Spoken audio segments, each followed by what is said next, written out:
In this chaotic world, find stillness with just one breath. Ancient Buddhist wisdom meets your modern life, offering an unshakable anchor right here, right now. Your breath is the only steady point you need. Let's pause together. Where are you right now? Share your location and one distraction you're releasing today. Breathe with me as we begin to build deep focus. Let's begin with mindful breathing. Begin your morning with the simple act of making coffee. As the water flows, feel the warmth of the mug in your hands. Hear the quiet gurgle of the kettle. Notice the rich aroma rising. This is not just a task. It is an invitation to be fully here. In Buddhist practice, we do not seek concentration in special places or times. We find it right where we are, in the ordinary flow of life. When you wash the dishes after breakfast, let the water's temperature become your anchor. Feel the coolness as it first touches your skin, then the gentle warmth as it rises. Listen to the soft sound of water flowing over ceramic, the subtle splash as a spoon meets the sink. Your mind may drift to emails or worries, but return gently to the sensory details, the tactile sensation, the auditory experience, the visual rhythm of bubbles forming. This is how we transform routine into presence. Each moment, when met with full attention, becomes a quiet refuge from the constant pull of distraction. Consider the dishwasher. Many of us load it on autopilot, lost in thought. But what if you pause for just 1 minute? Feel the weight of each plate as you place it inside. Notice the smooth surface of the glass, the faint hum of the machine, the scent of lemon soap in the air. This brief pause isn't an interruption, it's a reset. It anchors you back to the here and now, dissolving the fog of scattered thoughts. We call this the 5-minute sensory reset. When you feel overwhelmed, stop. Take 5 minutes to engage fully with your senses. What do you hear? What do you feel? What do you see? Let the sound of birds outside, the texture of your chair, the taste of your tea become your touchstones. In that small space, the chaos of the world softens. You are no longer chasing the future or ruminating on the past. You are simply here, alive in the moment. This practice is not about adding more to your day. It is about shifting your relationship with what is already happening.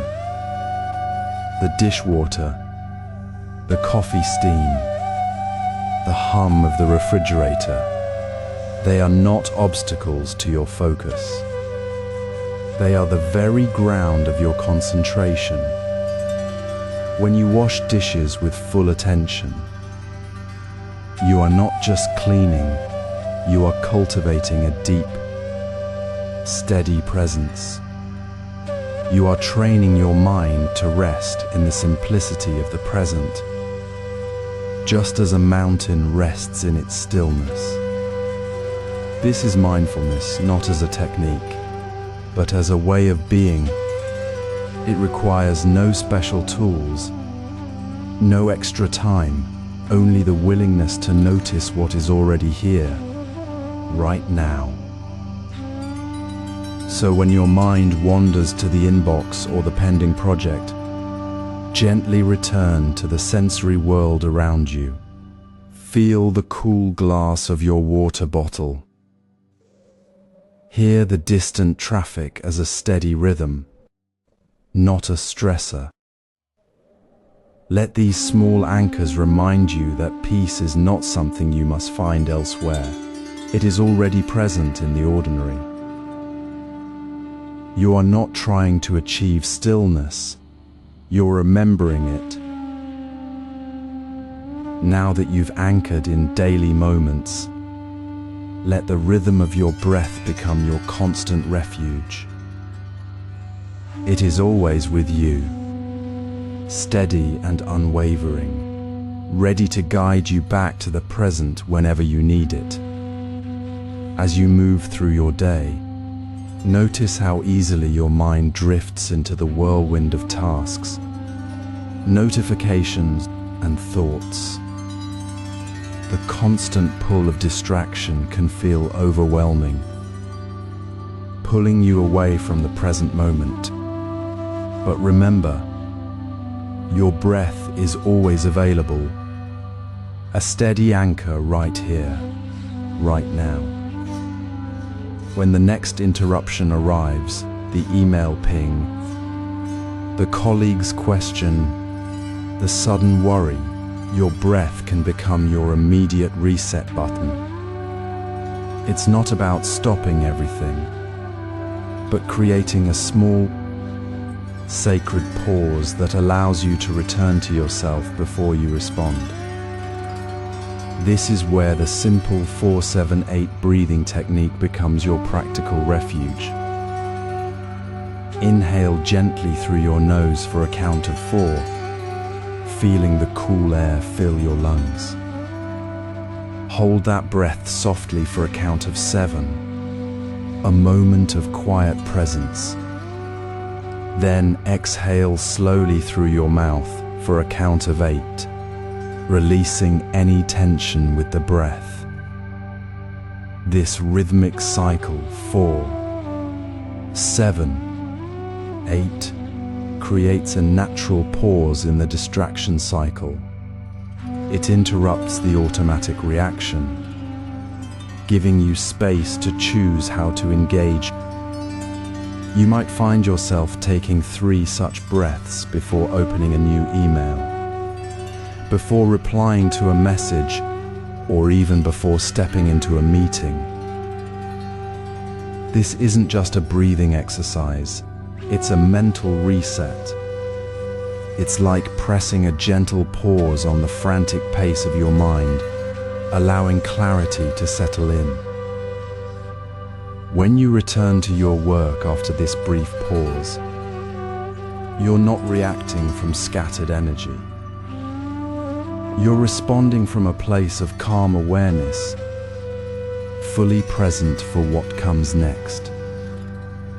This practice transforms ordinary moments, like checking your inbox, into opportunities for deep concentration. Imagine a Zen monk polishing a single bowl in a quiet courtyard. His hands move with care, his focus entirely on the smooth curve of the ceramic, the sound of the cloth against its surface, the rhythm of his own steady breath. He isn't distracted by the day's worries or the distant sounds of the village. His breath anchors him to the simplicity of the task, making the ordinary act of polishing a profound practice. This is the essence of mindfulness in daily life. It's not about finding peace in some distant mountain retreat. It's about bringing that same deep, focused presence to the ordinary moments we often rush through. So take a moment now. Feel the air entering your nostrils, filling your chest. Notice the gentle rise and fall.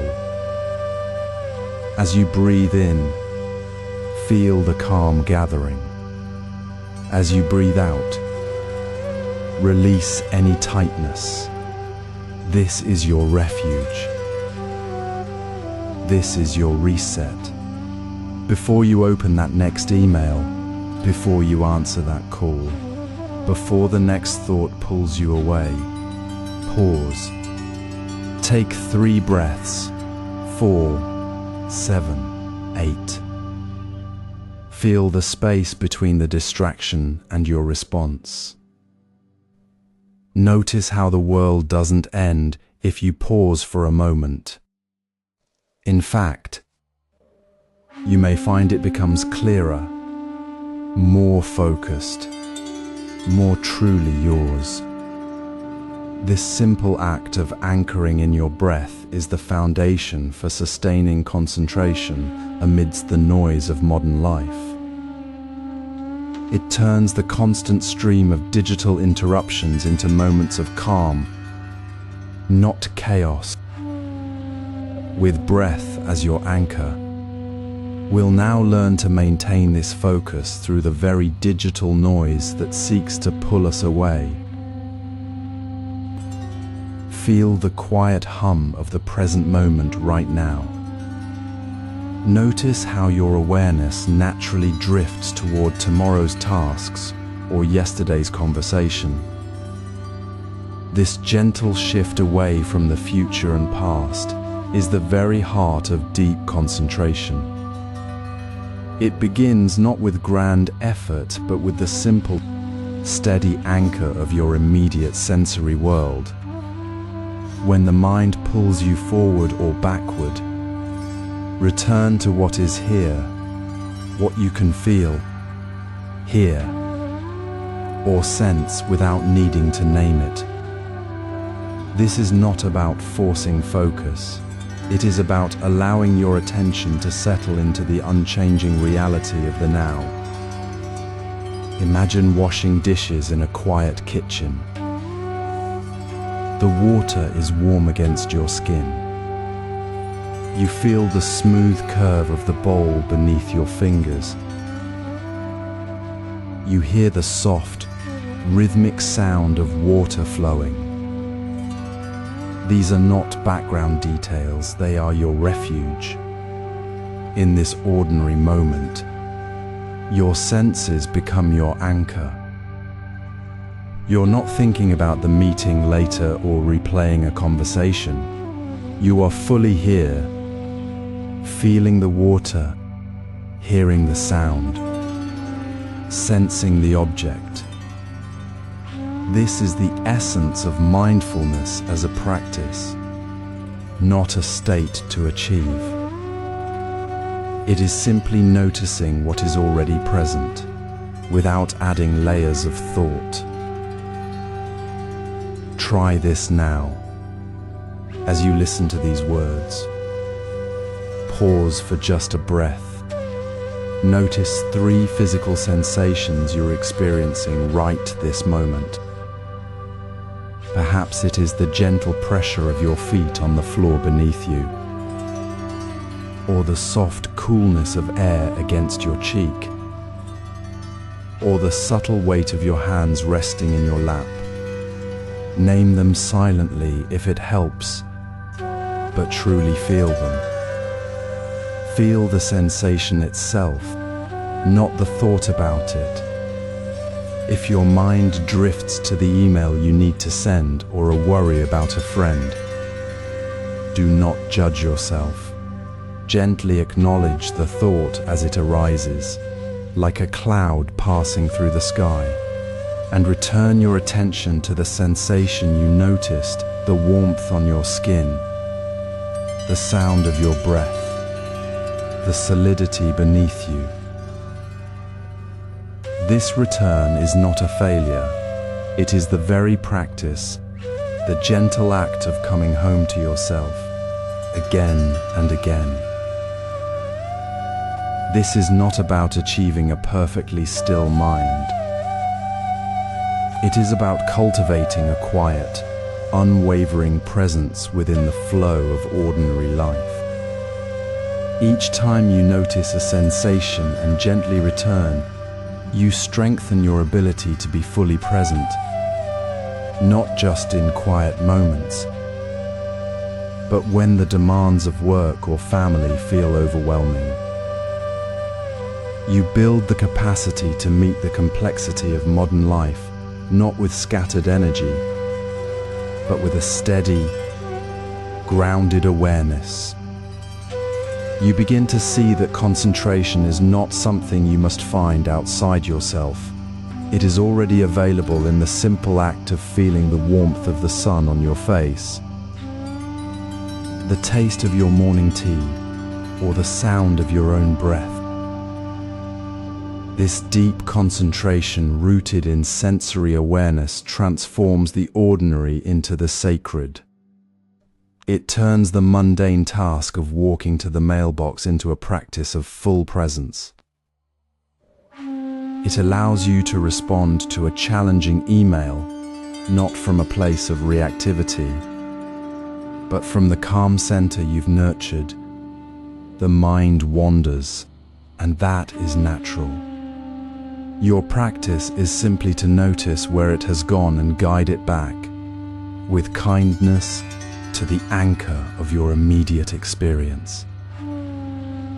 This is the foundation of deep concentration for modern life. It requires no special place, no extra time, only the willingness to rest in what is already here. This present moment awareness prepares us to build sustained focus in complex tasks. Imagine the gentle shift as you move from the quiet pause of your breath to the rich texture of your immediate world.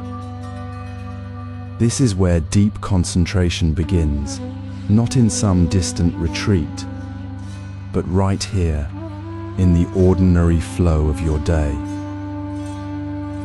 Forget the need to push or strain. True focus blossoms when we simply return, again and again, to the steady ground of our senses. Today, we explore 3 simple, accessible ways to anchor yourself in the present moment, turning the very fabric of your daily routine into a practice of calm awareness. These are not complex rituals, but gentle invitations to be fully here, right now. Let us begin with the 5-4-3-2-1 grounding method, a powerful tool for quieting the mind when it feels scattered.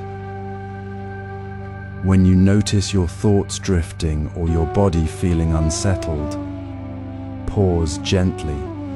Notice 5 things you see around you: the curve of a chair, the play of light on a wall, the color of a leaf outside. Then, gently feel 4 things you can touch: your feet resting firmly on the floor, the smooth wood of your desk, the fabric of your sleeve, the cool air on your skin.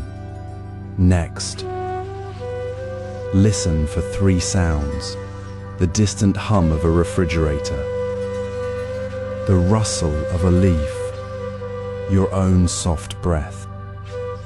Then, notice 2 scents: the faint aroma of coffee, the clean scent of linen, or simply the air itself. Finally, name 1 thing you taste: the lingering note of water, the freshness of mint, or simply the quiet taste of calm in your mouth. This simple sequence draws you back to the tangible reality of this moment, dissolving the fog of distraction. Consider the Zen master who washed dishes not as a chore, but as a profound practice. With full attention, they felt the warm water flowing over their hands, heard the soft clink of porcelain, saw the bubbles rise and dissolve, smelled the clean scent of soap, and tasted the quiet focus in their own presence.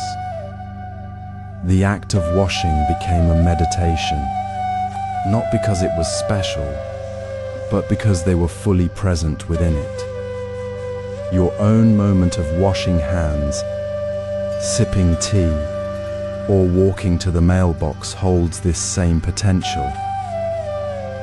You don't need to be perfect. Simply notice the sensations as they arise, without judgment. Now, try this with your body. Sit comfortably in your chair, feeling the solid support beneath you. Notice the gentle pressure of your feet on the floor, the steady contact of your back against the chair. This physical touch is your anchor, a constant reminder of your stability in the present. Create a small, consistent focus ritual to signal this shift. Perhaps it's the soft touch of your fingertips together for a moment before you open a work email, or the brief pause to feel your feet grounded before stepping into a new room. This ritual is a gentle signal to your nervous system. Now, I am here. It transforms the moment of transition into a practice, not just a habit. As you practice this, notice how the simple act of feeling your feet on the floor or the chair's support creates a quiet stability within. It is not about stopping thoughts, but about gently returning to the felt sense of your body in this space, right now. This is concentration, not as forceful effort, but as the natural unfolding of attention when we are grounded in sensory reality. You are building a deep, unshakable foundation for presence, one simple, sensory moment at a time. Now we will apply these foundations to your most distracting environment, digital life. As you settle into this moment, notice the quiet space between breaths, the soft hum of the present. This is where true focus begins. Not in the frantic scroll of a notification, but in the gentle awareness we cultivated in the previous chapter. Now, let us bring this same quiet presence into the digital world we navigate daily. Technology itself is not the obstacle.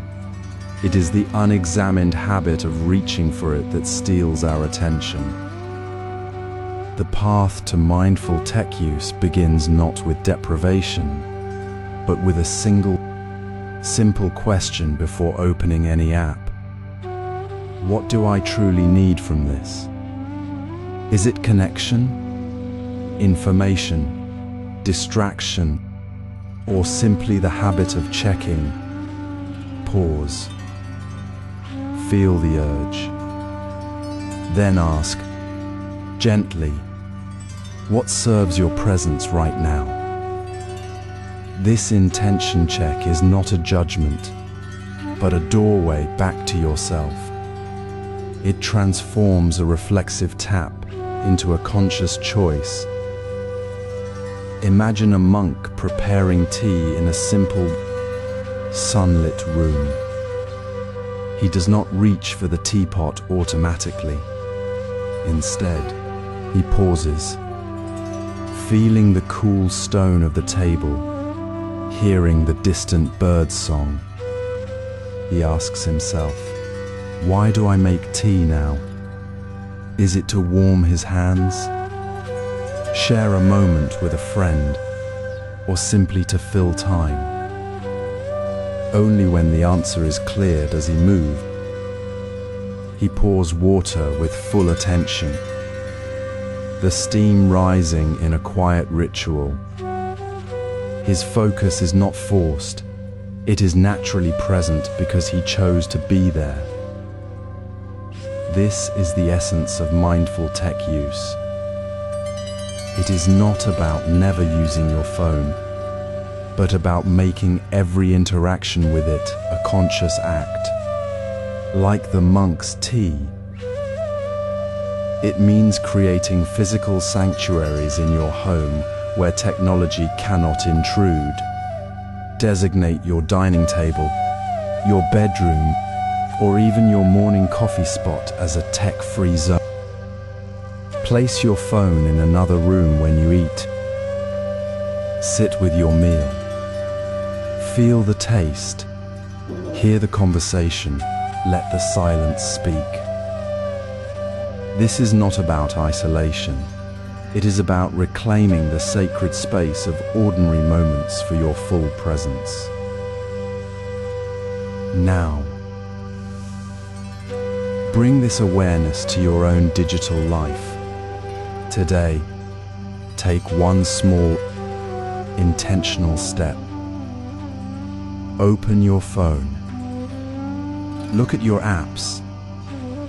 Ask yourself, which ones do I open without truly needing them? Which ones are just there, waiting to pull me away?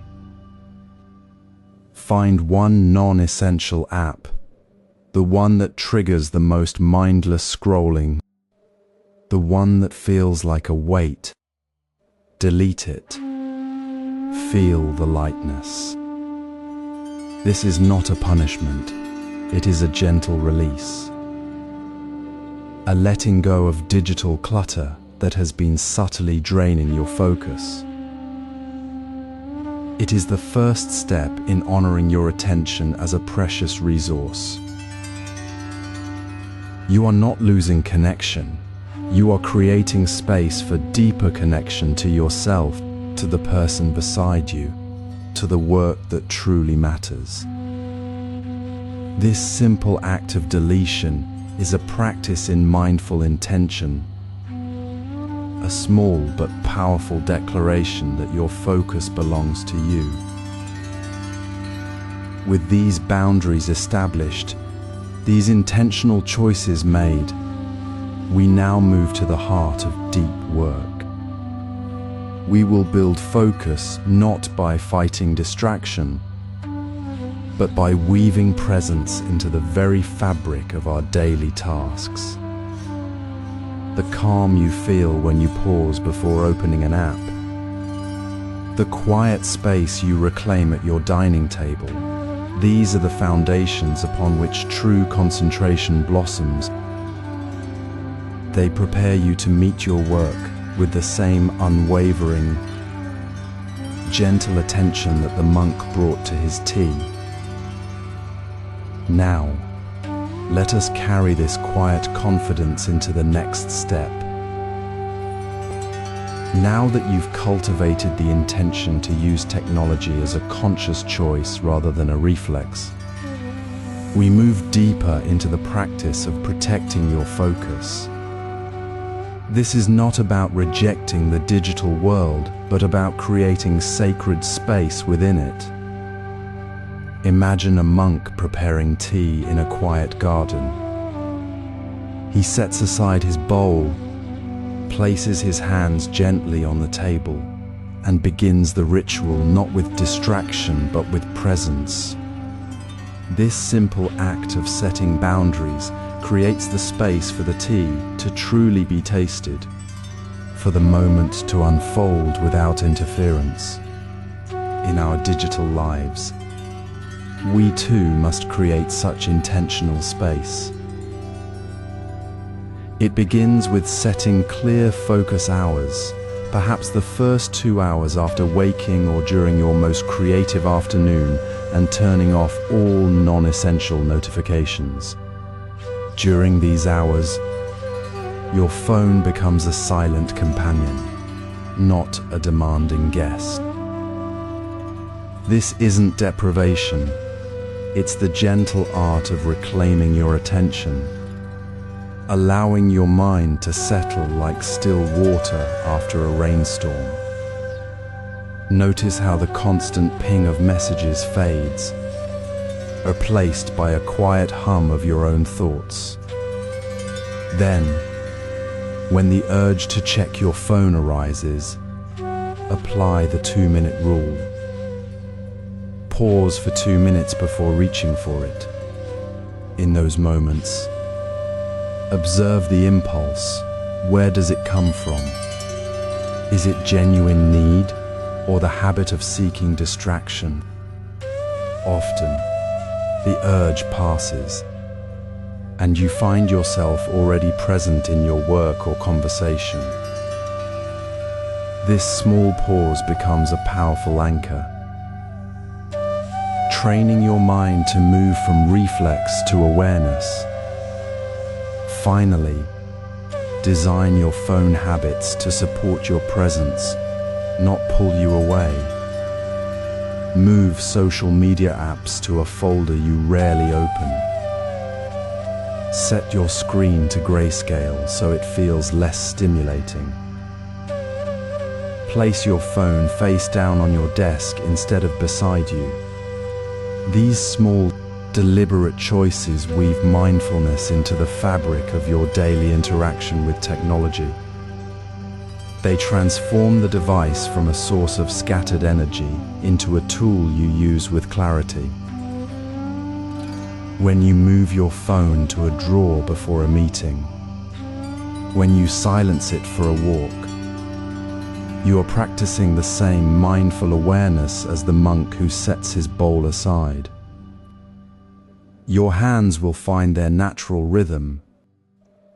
Your focus will deepen, and the digital world will no longer pull you from the richness of the present moment. You are not fighting technology. You are aligning it with your deepest intention to be fully here. This is the essence of mindful technology use, creating boundaries not as walls, but as gentle pathways back to yourself. These boundaries prepare us to apply focus techniques to demanding work environments. Imagine your mind as a cluttered desk after a busy day.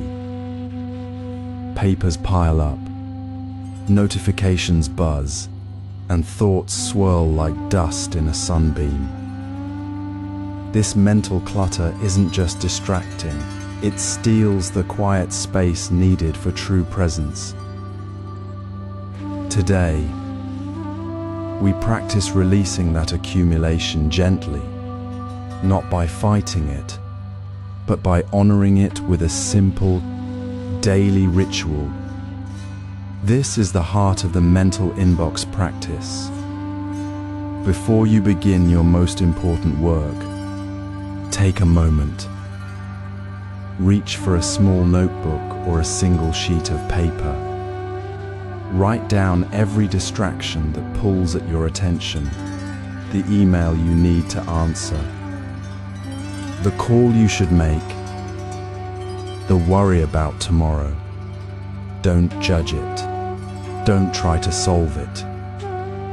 Just let the words flow onto the page. As you write, feel the weight of that thought lift slightly, like placing a heavy stone down. This act of externalizing the internal noise creates space. It signals to your mind, this is noted. It will be addressed later. Now, I'm free to be here. This practice finds its echo in the quiet discipline of a Zen monk. Imagine him, before sitting for meditation, placing his worn notebook on a simple wooden stand. He writes down the day's concerns, the unfinished tasks, the small anxieties, each word a soft release. He does not carry them into the stillness of his practice. He leaves them on the page, a tangible offering to the present moment. His mind is no longer a crowded marketplace. It becomes a clear pond reflecting the sky. This isn't about ignoring responsibility. It's about creating a sacred container for your attention, one that holds the clutter without letting it spill into your work. Now, weave this into your own day. Before you open your work email or dive into a complex project, pause. Take 3 slow, deep breaths. Feel the air fill your lungs. Then release gently. As you exhale, imagine breathing out the mental static. Then, reach for your notebook. Write down the distractions swirling in your head. 1 thought per line. Simply and clearly. This writing isn't an action, it's a release. It's a way of saying, I see you. You are held. Now. I choose to be with what matters right now. Do this not as a chore, but as a warm, caring ritual for your own mind. It costs nothing but a few moments, yet it returns you to yourself. At the end of your day, before turning off your devices, create a small clutter reset ritual. Look at the paper where you wrote your distractions. Acknowledge the thoughts you released. Then, gently fold the paper or place it aside.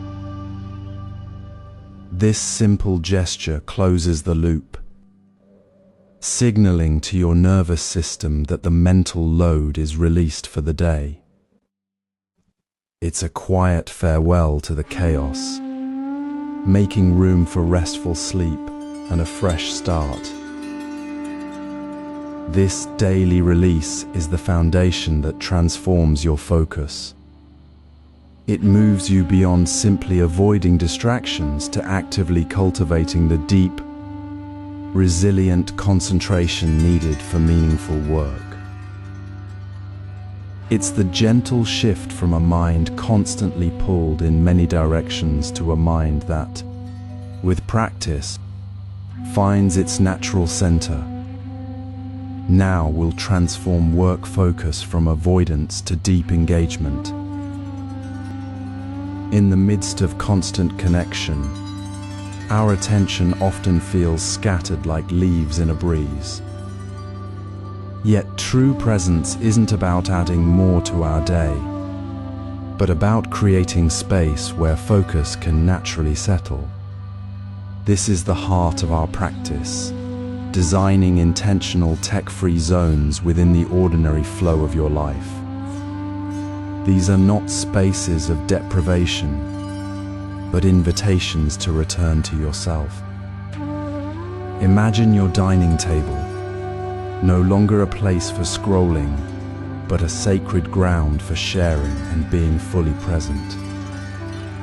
It begins simply, placing your phone in a drawer before sitting down, or leaving it charging in another room. The empty charger on the table becomes a quiet signal, a physical cue that says to your mind, now, we are here together. This small act transforms the ordinary into the mindful. Consider a simple evening.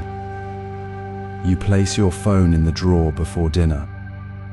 As you sit with your family, you notice the warmth of conversation, the sound of laughter, the taste of food without the faint glow of a screen pulling your eyes away.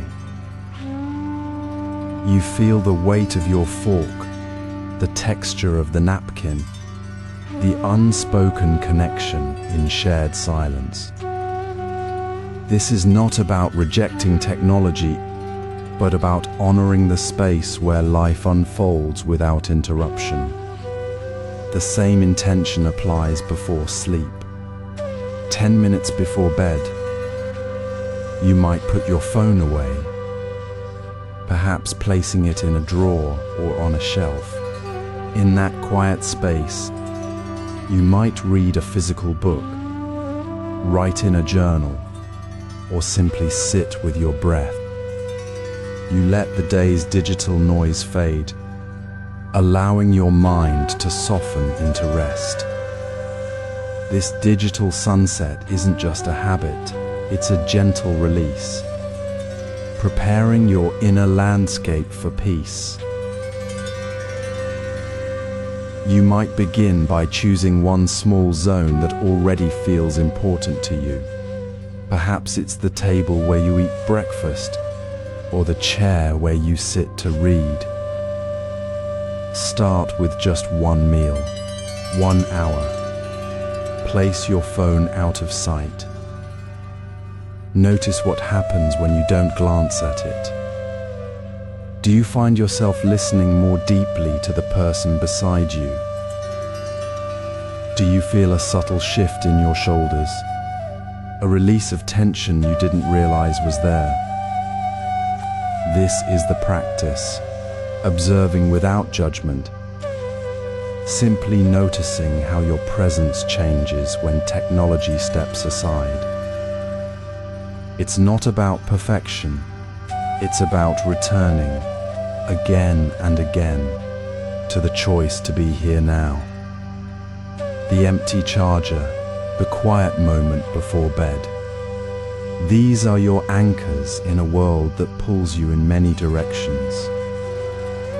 They remind you that your attention is precious and it belongs to the life you are living, not the one you're scrolling through. You might find that creating this space doesn't feel like a loss, but like a quiet expansion. The moments you reclaim become richer, more alive. The focus that returns to your eyes, your ears, your hands, is the focus that serves your work, your relationships, your very being. This is how we protect the deep well of concentration within us, not by fighting the world, but by tending to the small, sacred spaces we create within it. With digital boundaries mastered, we now turn our attention to the body itself, to the quiet awareness that moves through every step, every breath, every gesture. For the next step is to bring that same gentle focus into the very rhythm of movement, where stillness and action become one. As you step away from screens and into the quiet rhythm of your own body, notice how movement becomes a gentle anchor rather than a distraction. This is where concentration deepens, not by forcing stillness, but by embracing the simple, ordinary flow of being here now. In mindful walking, we return to the most basic sensation, the lift, the movement, the quiet placement of each foot. It is not about speed or destination, but about the unfolding of each step with full attention. Feel the lift of your foot as you draw it up, the subtle shift of weight, the air brushing your skin as you move forward, and the soft, grounding contact when your foot meets the earth. This is your anchor in the present moment, dissolving the noise of thoughts about yesterday or tomorrow. To deepen this practice, try the 3-step pause. When walking, pause gently after 3 steps. Stand still for a breath. Notice the quiet hum of your body, your breath rising and falling, the slight sway of your posture, the connection of your feet to the ground. Then take one slow step, feeling the full intention behind it. Pause again for another breath. Take a second step, aware of the entire movement from lift to placement.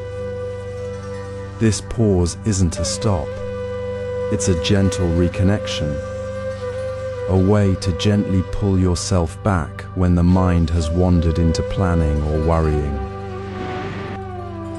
It reminds you that presence is always available, right here in your own body.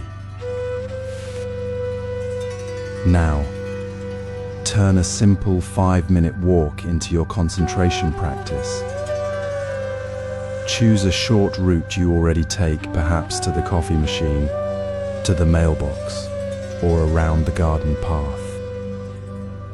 Set your intention for these 5 minutes.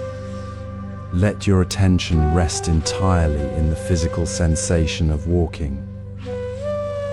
Notice the lift of your foot, the swing of your arm, the feeling of your shoes on the pavement. When your mind drifts to a task or a worry, gently return to the sensation of your feet touching the ground. There is no need to be perfect. Each time you notice your attention has wandered and guide it back, you are strengthening your ability to be fully present. This is not about adding more to your day. It is about transforming what you already do into a practice of deepening awareness. In this way, walking becomes more than just moving from one place to another. It becomes a quiet invitation to meet yourself exactly as you are, in the middle of your ordinary day. The sound of your steps, the rhythm of your breath, the subtle shift of weight, all these become the gentle teachers guiding you back to now. This embodied awareness is not separate from your life. It is the very ground of it. As you walk with this attention, you discover that stillness and movement are not opposites, but two expressions of the same deep, calm presence. This same awareness prepares us to apply focus to the simple act of eating, where every bite becomes a moment of sensory connection, and the ordinary becomes sacred. As you've begun to create these quiet spaces within your day, turning away from the constant buzz of screens, you've already taken a step toward reclaiming your presence. Now, let's bring that same gentle attention to the simplest act of nourishment, eating. This is not about perfecting a ritual, but about rediscovering the profound depth already available in the ordinary moment of a meal. When we eat without the distraction of screens or the rush of multitasking, we step away from mental clutter and fully engage with our senses. The world narrows to the warmth of the bowl in your hands, the subtle aroma rising from your food, the sound of a spoon against ceramic, the complex interplay of flavors and textures on your tongue. This is concentration rooted not in force, but in natural, embodied awareness. Consider the practice of the first bite. Before chewing, pause for just a breath. Notice the texture, whether it's the soft yielding of a ripe pear or the satisfying crunch of a crisp vegetable.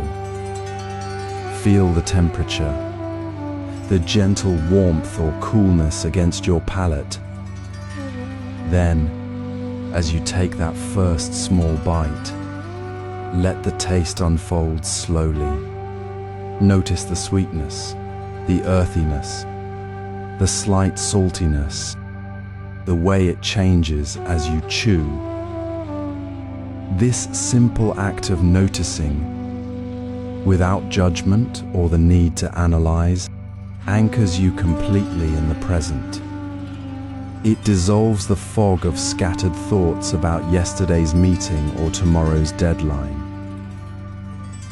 The mental clutter that usually accompanies eating plans, worries, the urge to scroll simply falls away, replaced by the vivid, immediate reality of what you're experiencing right now. In that moment, eating becomes a form of meditation, a deepening of concentration that arises naturally from being fully here, with all your senses awake. A Zen monk once described eating rice as a sacred encounter. He would say, "The rice is not merely food, it is the earth, the sun, the rain, the farmer's hands, the journey to your bowl." This isn't about adding complexity, but about seeing the ordinary with fresh eyes. When we eat mindfully, we honor the gift of nourishment and recognize how deeply connected we are to the simple, miraculous act of being alive. It shifts the meal from a necessary chore into a moment of quiet reverence. This practice isn't reserved for special occasions. It's available in every meal, every time you sit down to eat. It requires no special tools, only the willingness to pause and truly see, hear, feel, and taste what is before you. So, dear friend, when you next sit down for a meal, try this gentle invitation. Put your phone away, even if just for the first 3 bites. Feel the weight of your utensil. Watch the colors on your plate. Take that first bite slowly. Notice the texture as it meets your tongue, the temperature, the emerging taste. Let the act of eating become your anchor, your home in the present moment. Notice how the constant inner commentary begins to soften. Notice how the simple act of tasting a piece of apple or a spoonful of soup can create a space of calm clarity where mental noise naturally subsides. This is concentration not as a struggle, but as a natural unfolding of attention when we stop pulling away from the present and fully arrive. With this deepening of sensory awareness, we have planted our feet firmly in the earth of the present moment. Now, as the quiet stillness of mindful eating settles within you, we will gently turn our attention inward to observe the thoughts that arise within that stillness, not with reaction, but with the same clear, unhurried awareness we've cultivated through the simple act of tasting our food. Imagine the espresso machine hissing, the barista calling orders, the clatter of cups, the murmur of conversations swirling around you. You sit in a bustling coffee shop, surrounded by the constant hum of modern life. Your mind might feel pulled in 1,000 directions, seeking calm, but finding only noise. This is where deep concentration begins, not by escaping the chaos, but by finding a quiet center within it. The breath becomes your anchor, a steady rhythm you can always return to. It is not about silencing the world, but about discovering a stillness that exists within you, regardless of the outer storm. This is the centered space technique. It is simply noticing the natural flow of your breath as it moves in and out, a gentle point of focus that remains unchanged.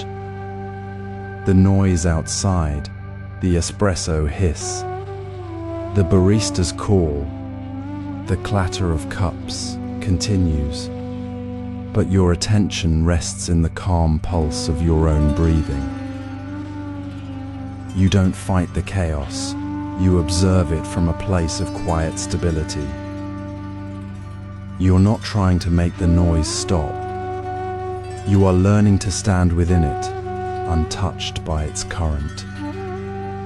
This centered space is always available, a quiet room inside your own awareness, ready whenever you choose to enter it.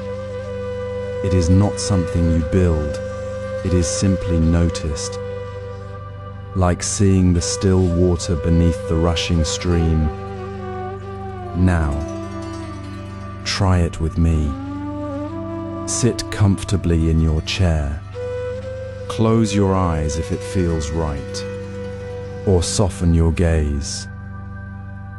Feel the gentle rise and fall of your chest or belly with each breath. Notice the cool air entering, the warm air leaving. Let this simple sensation be your home for 3 minutes. When the espresso machine hisses, when a conversation nearby catches your ear, when the clatter of cups feels loud, gently return to the feeling of your breath. Do not judge the noise or yourself. Simply notice the breath as it anchors you. You are not separate from the noise. You are the quiet space where the noise is heard. This is not about forcing silence, but about allowing the natural calm within to be known. The chaos remains, but your relationship to it shifts. You are not swept away by the current because you stand firmly on the stillness within.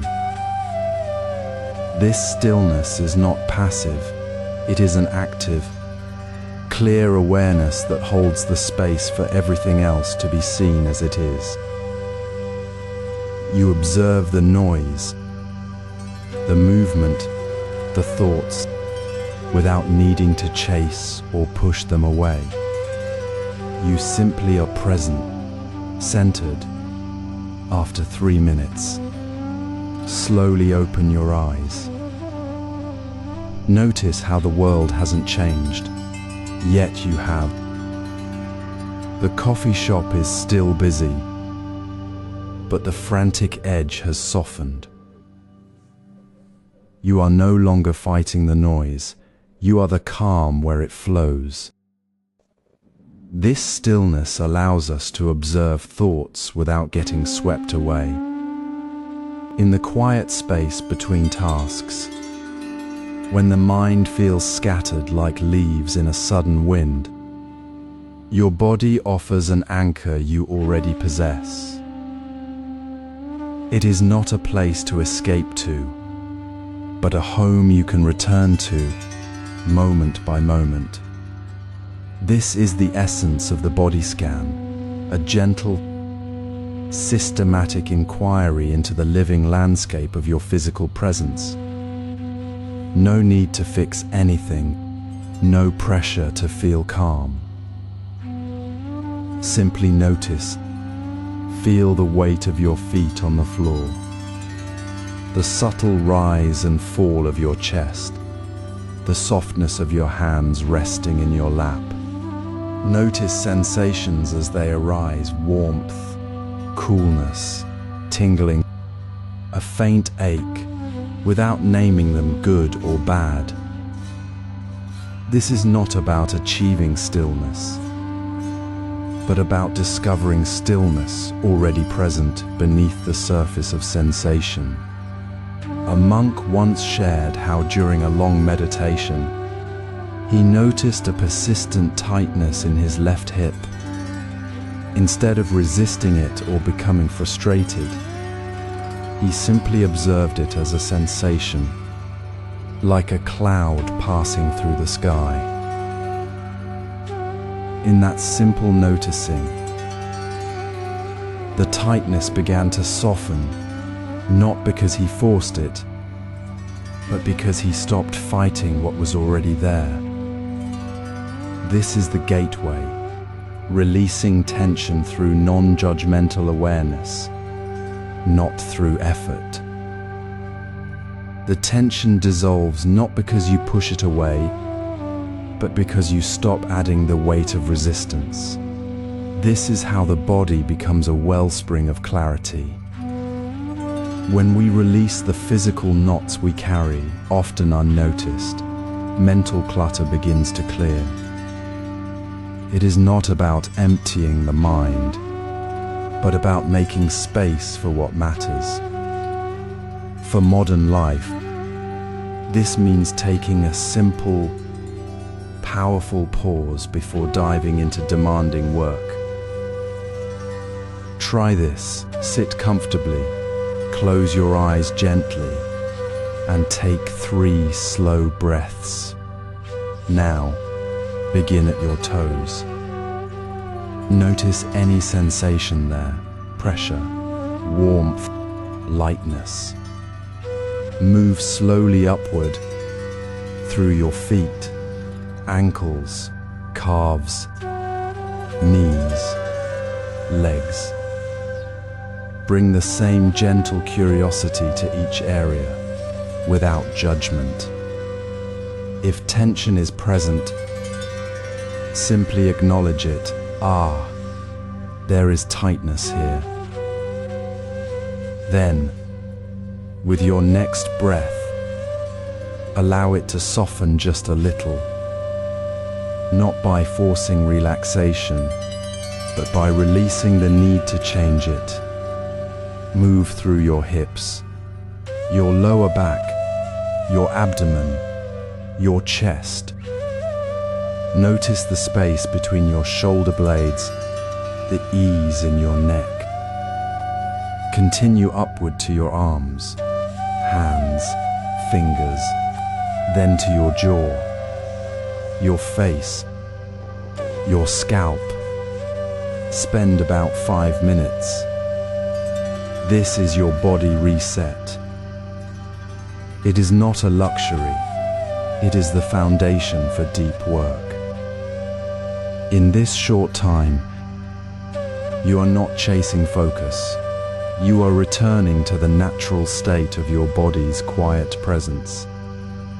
The mental fog lifts not because you tried harder, but because you paused with kindness toward what is. This practice builds a resilience you can return to again and again. In the midst of deadlines and digital noise, you are not emptying your mind.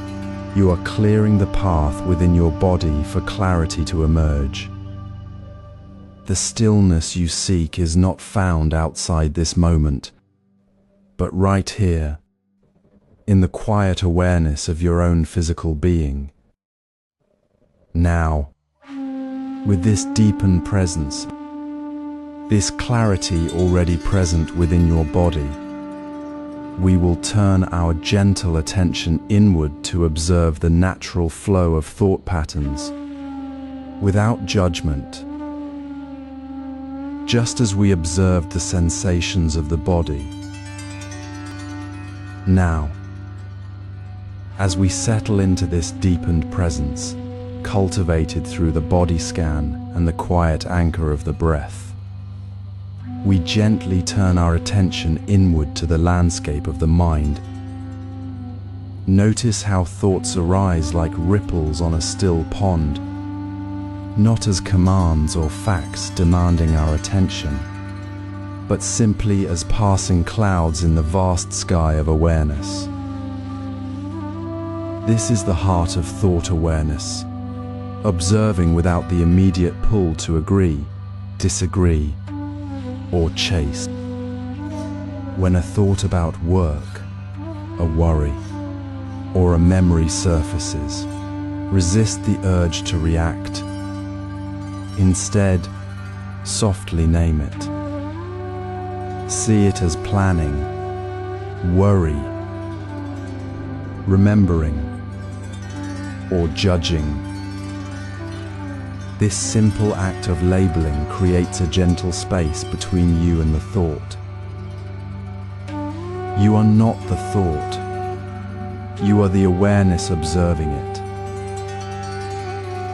It is like watching a leaf drift down a stream, seeing its shape, its movement, its color, without needing to stop the stream or claim the leaf as yours. Let us practice this together for 1 minute. Choose a single thought that arises.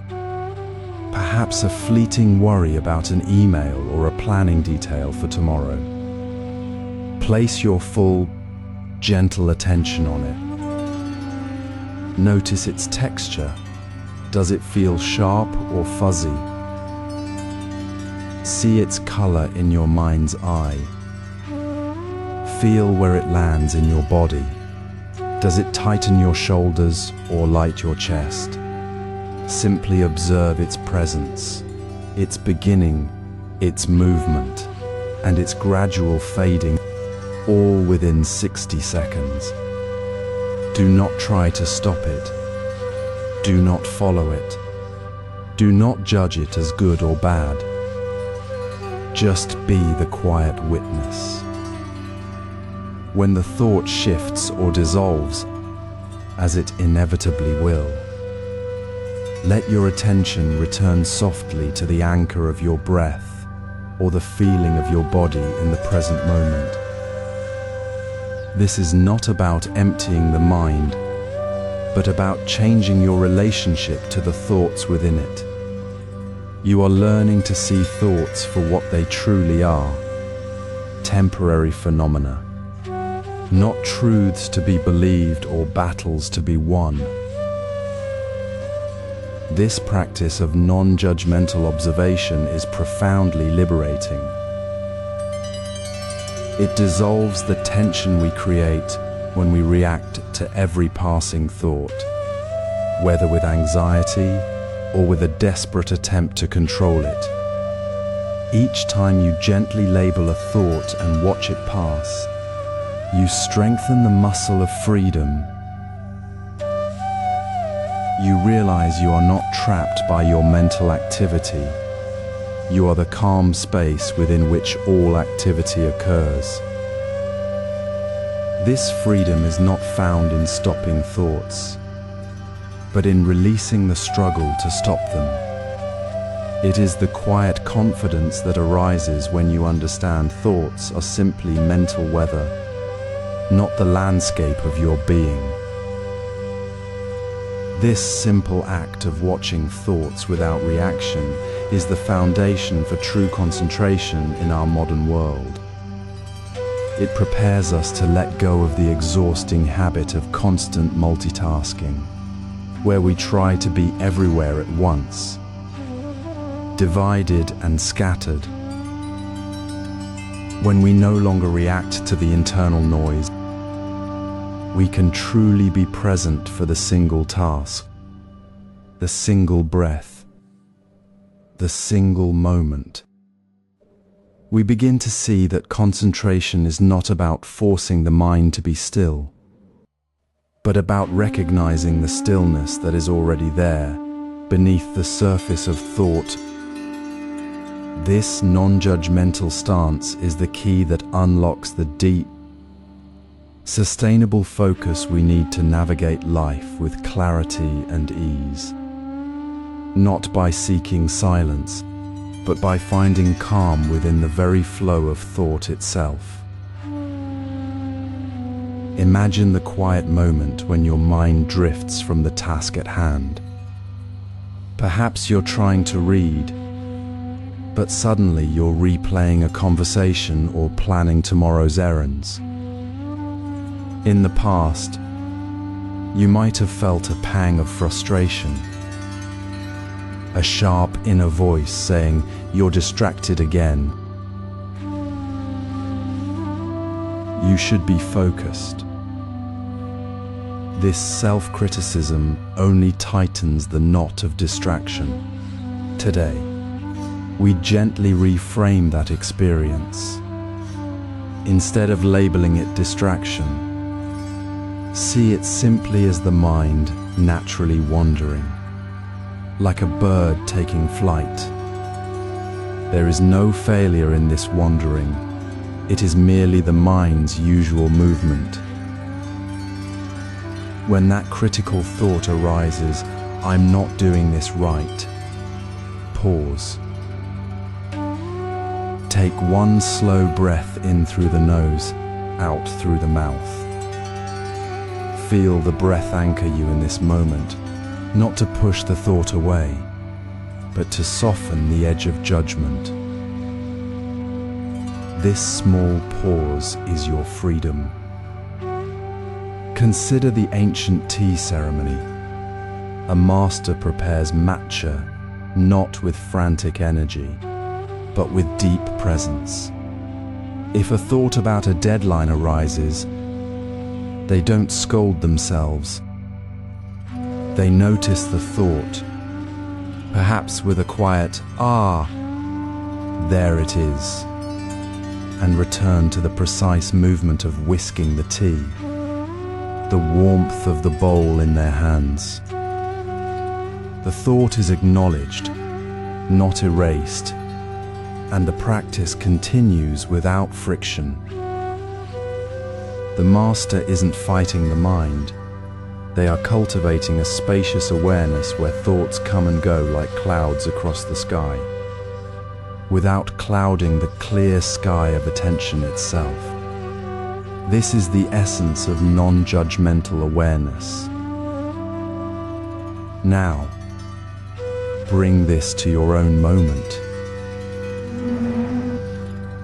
Sit comfortably. Close your eyes if it feels right. Feel your breath flowing naturally. Notice a thought arise, perhaps about an email, a worry, a memory. Instead of chasing it or criticizing yourself for having it, simply name it softly in your mind, thinking or planning. Then gently return to your breath. If you catch yourself saying, "I shouldn't be thinking this," pause again. Breathe. Acknowledge the judgment without adding more to it. Ah, judgment is here too. Let the judgment be, just as the thought would. Feel the subtle shift when you stop fighting the thought and simply observe it. The space between awareness and the thought expands. You are not the thought. You are the awareness observing it. This is not about emptying the mind, but about releasing the struggle.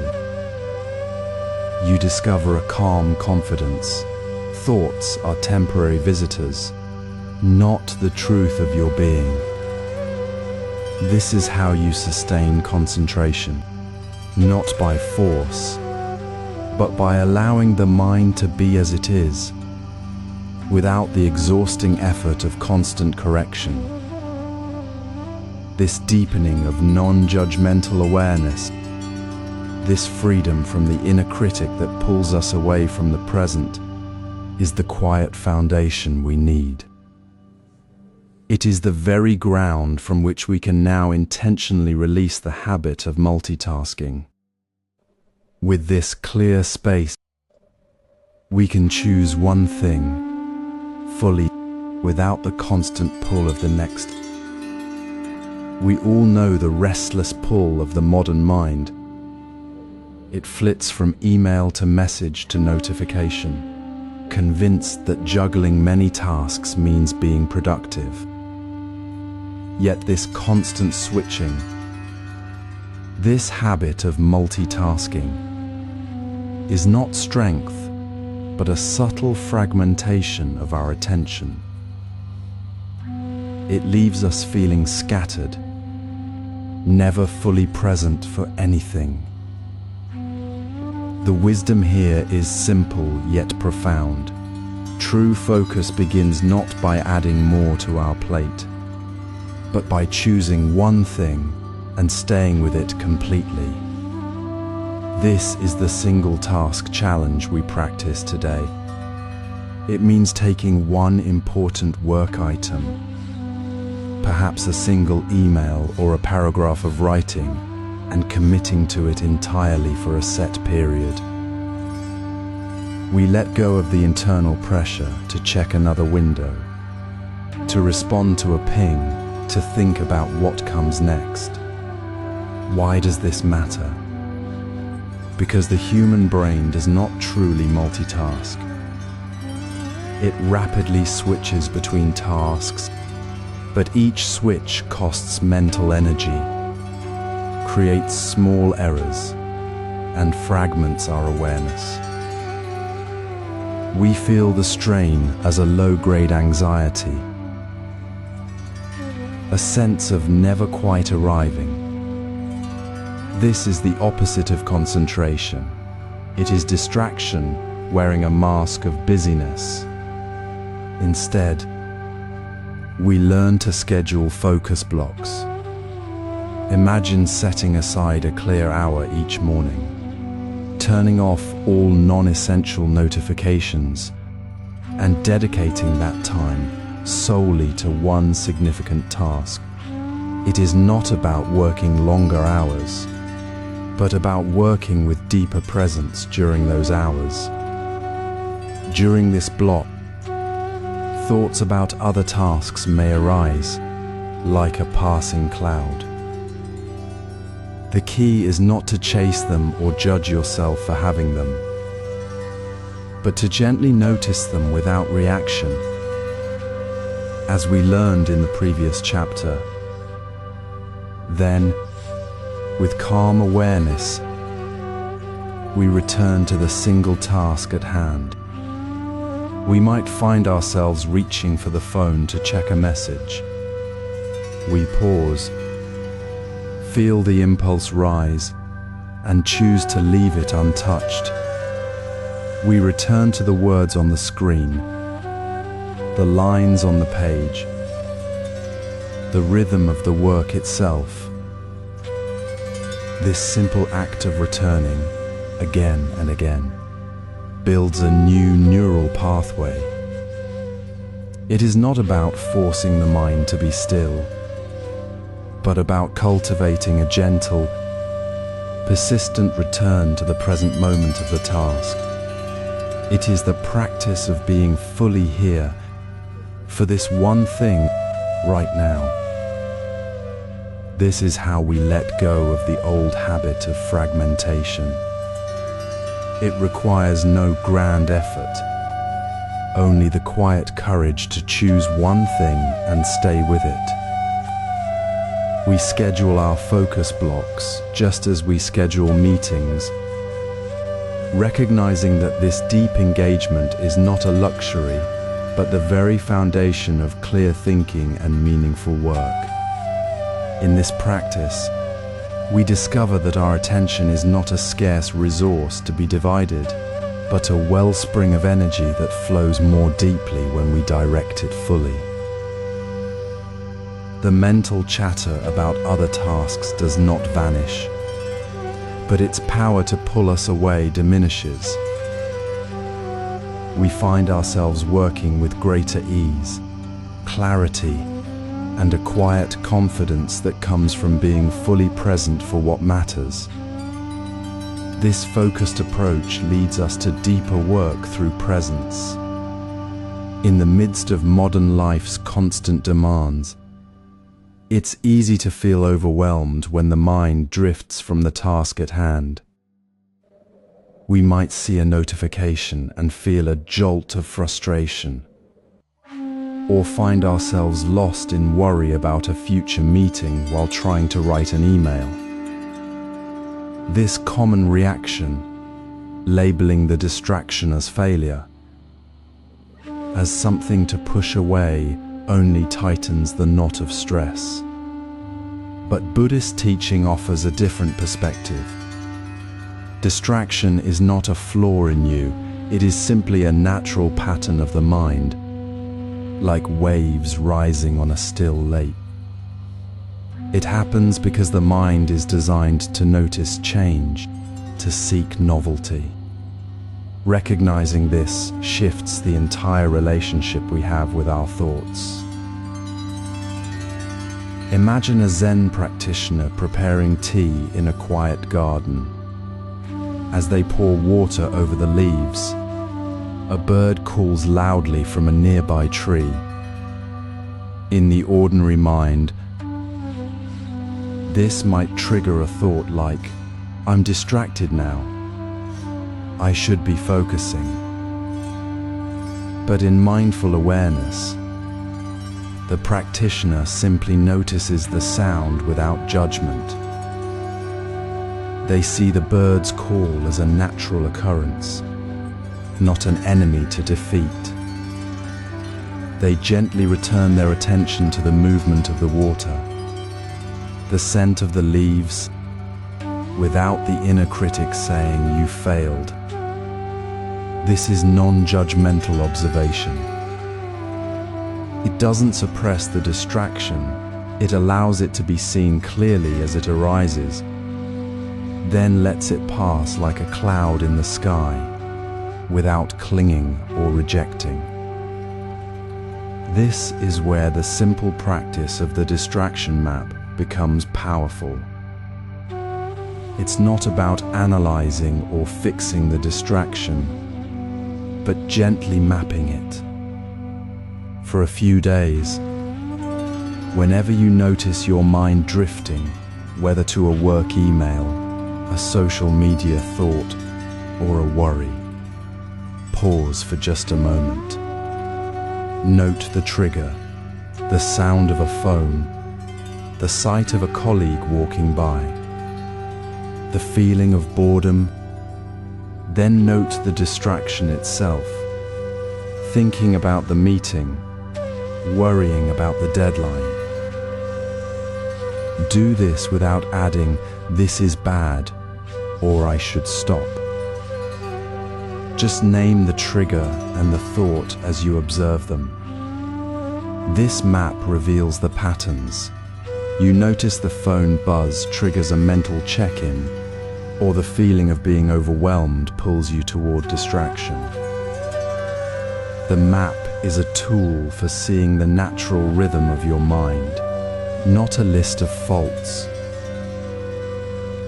The profound shift happens when you observe these patterns without reaction. When you see the distraction arise and simply say, "Ah, there it is," without the inner tug of "I must stop this," the distraction itself loses its power. It doesn't vanish because you're trying harder. It fades because you're not feeding it with resistance. The mind naturally settles when it's not caught in the struggle. You see the pattern of distraction not as a problem to solve, but as a natural current you can navigate with calm awareness over time. The frequency of these distractions lessens not through force, but through the quiet freedom of simply watching them come and go. This practice dissolves the tension between concentration and distraction.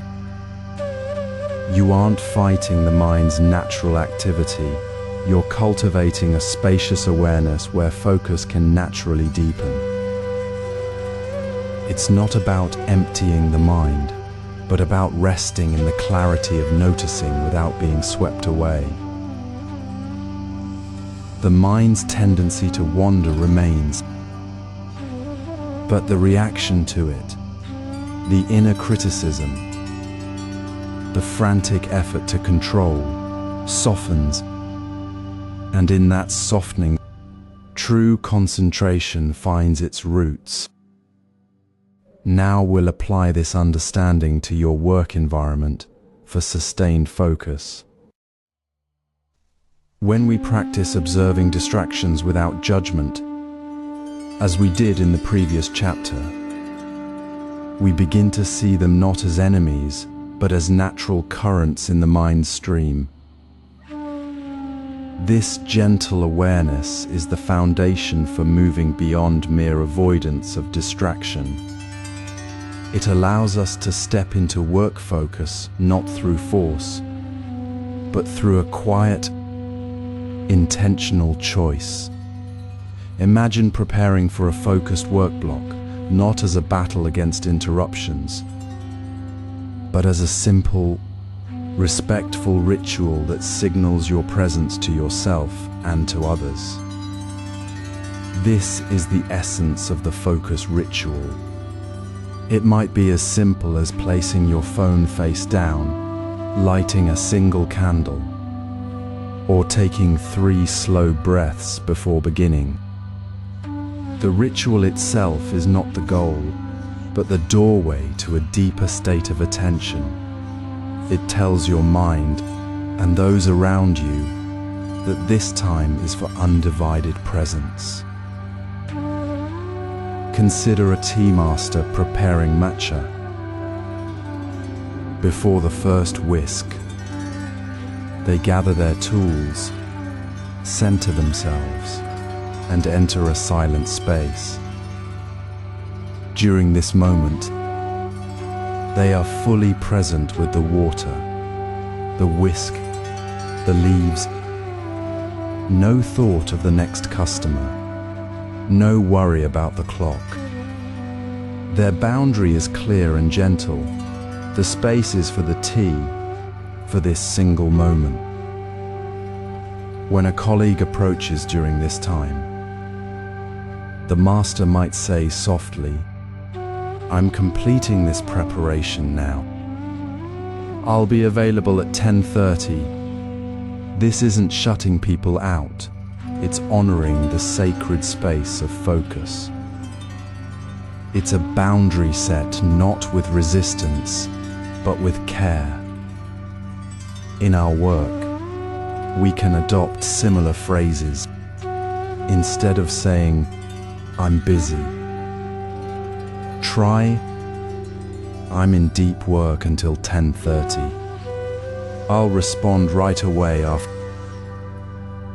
This frames the boundary as a shared understanding, not a refusal. Start small with your focus ritual. Set a timer for just 25 minutes. Choose one task only. Silence notifications. Begin your ritual. Light the candle. Step away from the desk. Close the door. During those 25 minutes, let your attention rest completely on the task at hand. If a thought of another email arises, notice it like a cloud passing, then gently return to your work.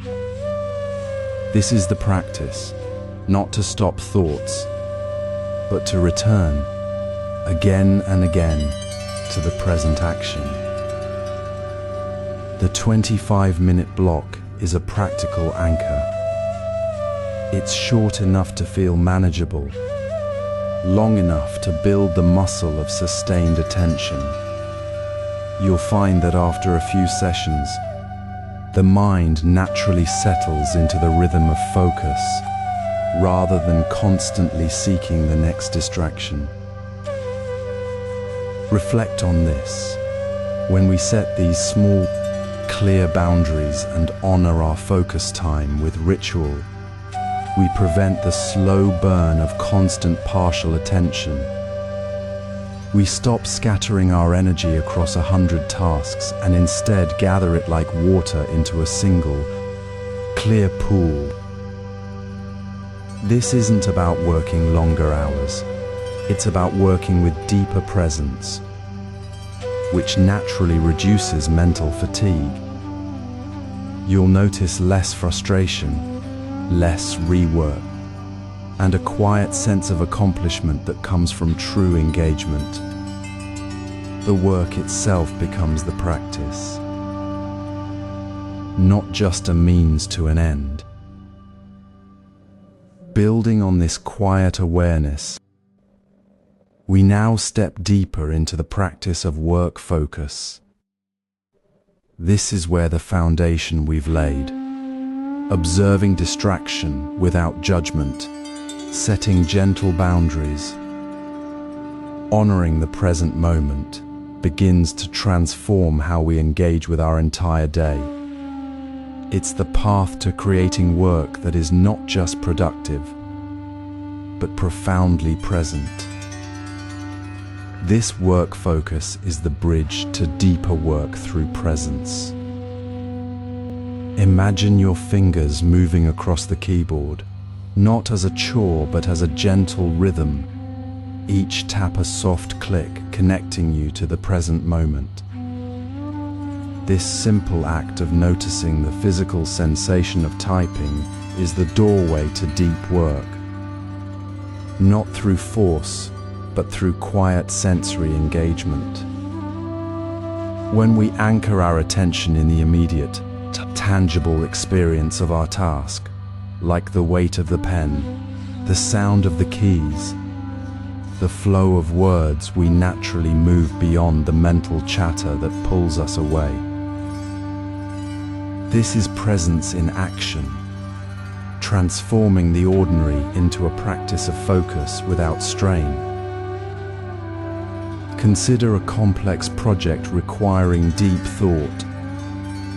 Instead of juggling emails, meetings, and drafts simultaneously, the Zen approach is clear. Commit to one task at a time. When you choose to write a report, close other tabs, silence notifications, and bring your full awareness to the words forming on the screen. You honor the work. This is not about rigid discipline, but about respecting the task itself.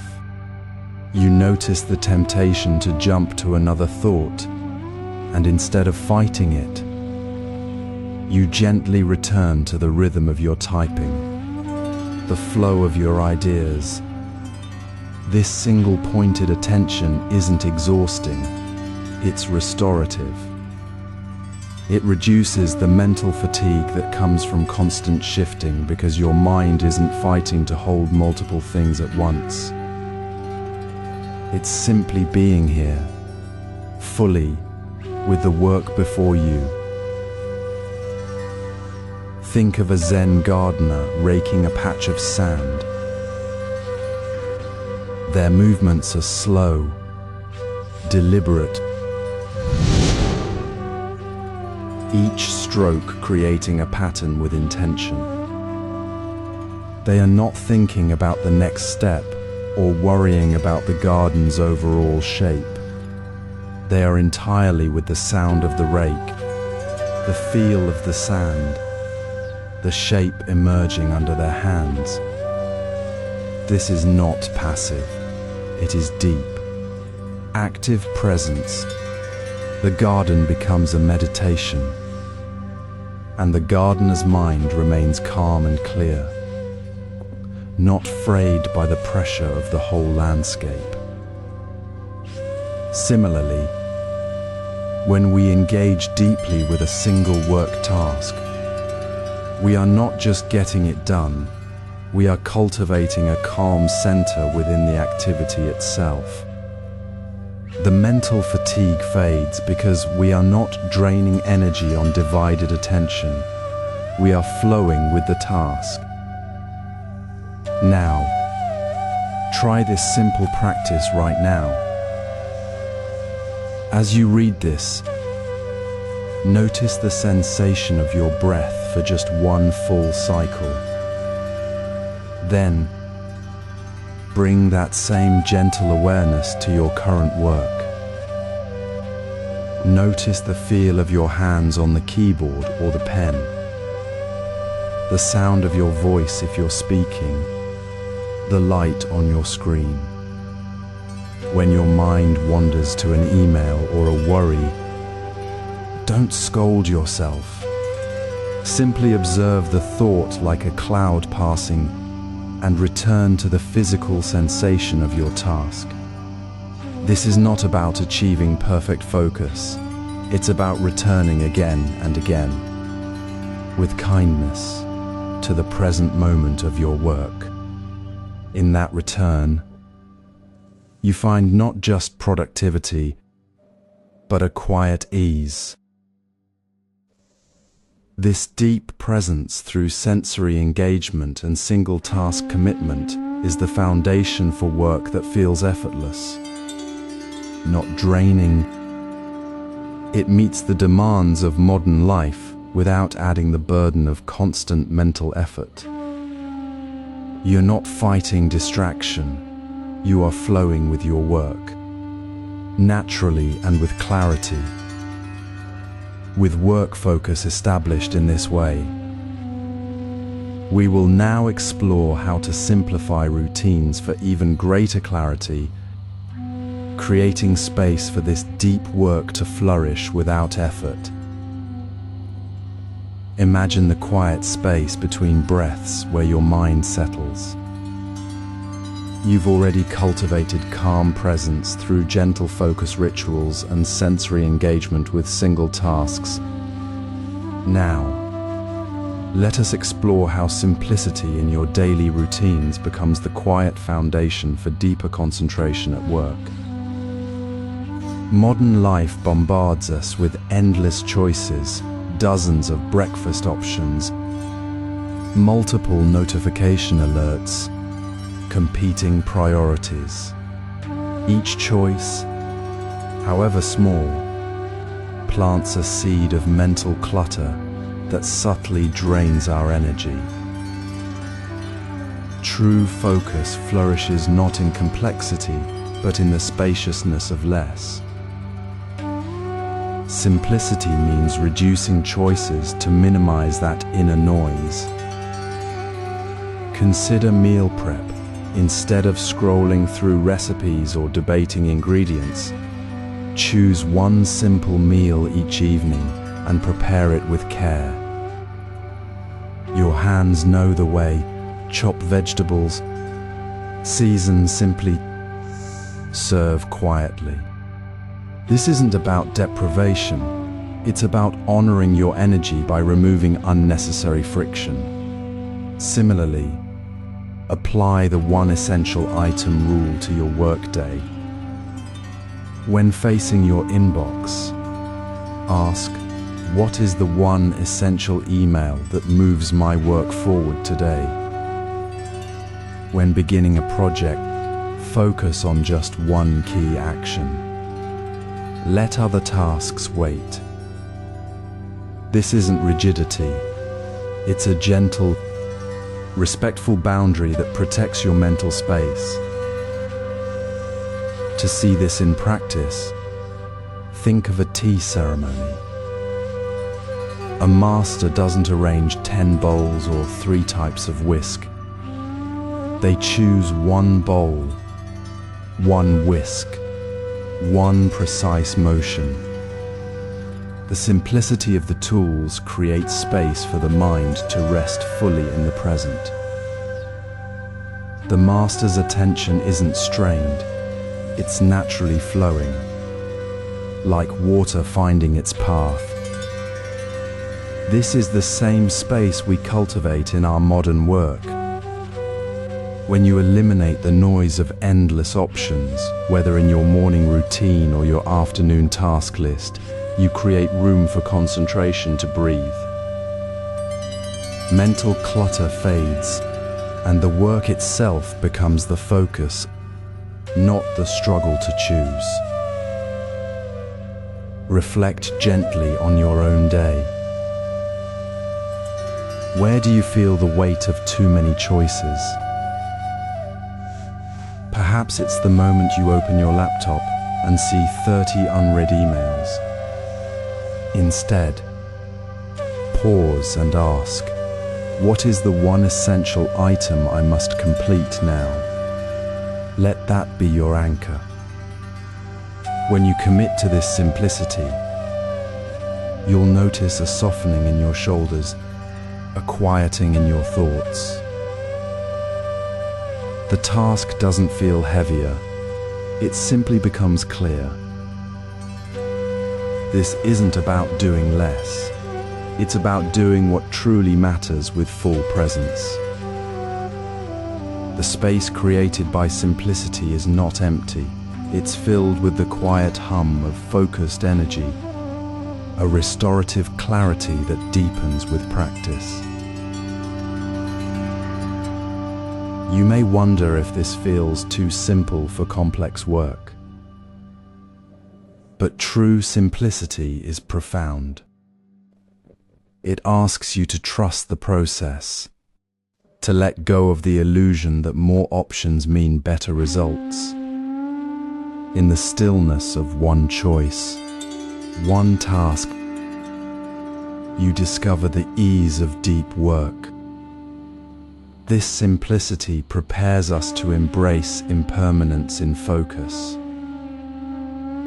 In the quiet rhythm of a focused workday, we often overlook the simplest foundation, the space before us.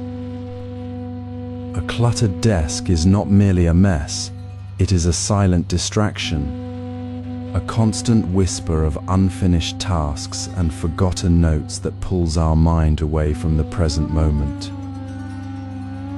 To cultivate deep concentration, we begin by honoring this physical space with gentle intention. The practice is simple yet profound, the 5-minute desk reset. Set aside 5 minutes each morning or before a deep work session. Clear everything that does not serve your current task. Put away unused papers. Tuck away stray pens. Remove the coffee mug from your keyboard. This is not about achieving perfection, but about creating a visible, clean threshold for your attention. See the space as a reflection of your mind's readiness to receive focus. Next, consider creating a dedicated focus zone within your workspace. This is not about a separate room, but a small, intentional area where only essential items reside. Perhaps it is a corner of your desk cleared of all but your current project. A single notebook and a pen. Place your computer at a neutral angle, away from the edge where it might catch your eye unnecessarily. This minimal zone becomes a physical anchor, a place where your eyes and mind know to settle. The absence of visual noise allows your thoughts to settle too. When your desk holds only what is necessary for the work at hand, your mental energy is no longer scattered by the need to process or organize physical clutter. Physical order supports mental order not through force, but through natural alignment. Just as a still pond reflects the sky clearly, a clear surface allows your attention to reflect the task before you without distortion. Imagine a monk in a simple stone hut, preparing for meditation. Before sitting, he does not rush to tidy the entire room. Instead, he gently places his small bowl and robe on a designated spot, removing only what lies in the way of his practice. The space is bare, not because it is empty, but because it is purposefully ordered for the moment. This is the essence of the focus zone. It is not about minimalism as a goal, but about clarity as a means. You might find that keeping only one meaningful object, a smooth stone, a single plant on your focused surface becomes a quiet anchor, a tactile reminder to return to the present when your mind drifts. Notice how the simple act of placing your pen deliberately on the clean surface, rather than leaving it scattered, brings a subtle shift in your posture, in your breathing. This is the restorative ease we spoke of in the previous chapter, now made tangible through the simplicity of your environment. As you try this today, notice the gentle shift that happens when you remove the visual noise. The small effort of the 5-minute reset creates a spaciousness in your immediate world. You might observe how your mind feels less pulled in multiple directions, how the simple act of seeing a clear surface invites you to see your work clearly. This physical practice is not about adding more to your to-do list. It is about removing the friction that prevents you from being fully present with what you are doing now. It is a quiet act of respect for your own attention, a way of saying, I am here, and I'm ready to engage with this moment. In this simple, daily ritual, we discover that deep concentration is not something we force, but something we make room for. It blossoms naturally when the physical ground beneath us is clear. We have prepared the space within and around us.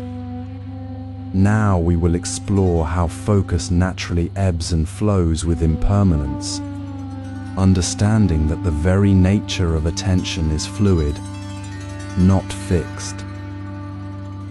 In the quiet space created by intentional simplicity, where physical clutter has settled and mental clarity has emerged, we arrive at the heart of sustained focus.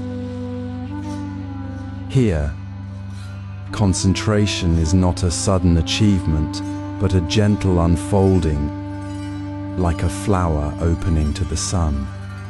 Many of us approach focus with urgency, expecting instant mastery, only to meet frustration when the mind wanders.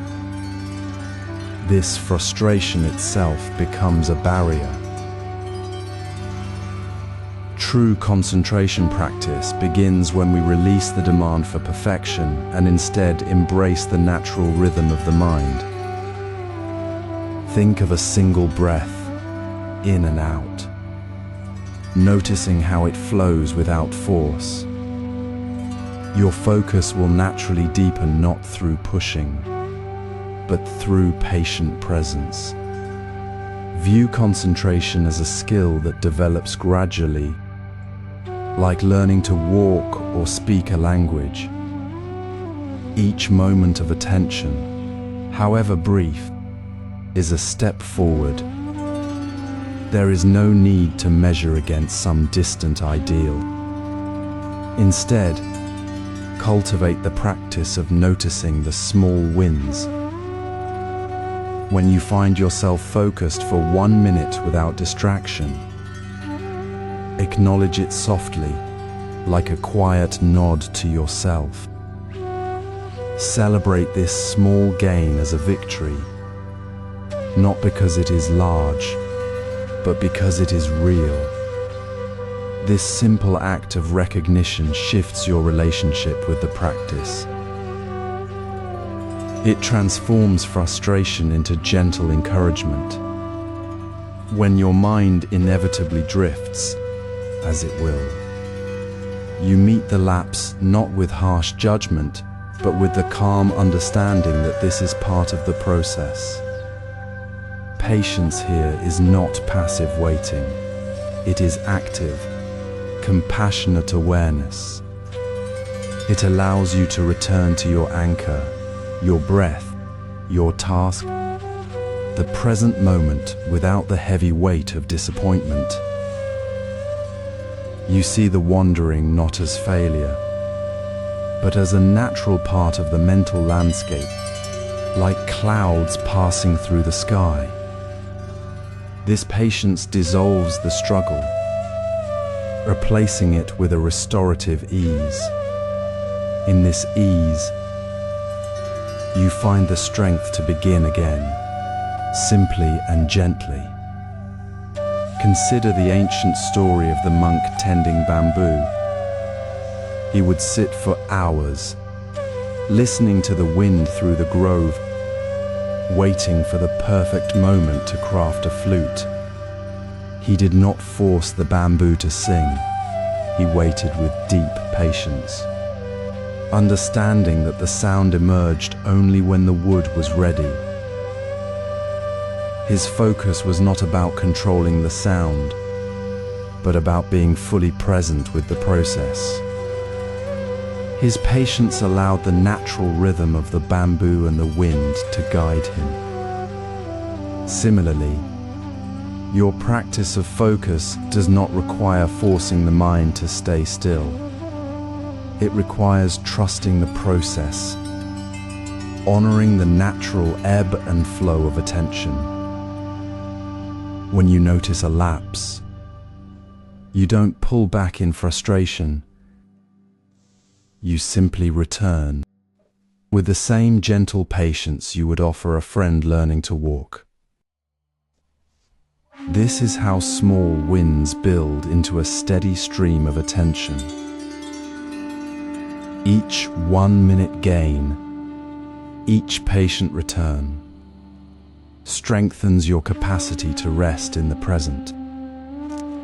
It is not about achieving a state of constant focus, but about learning to move through the moments of distraction with kindness.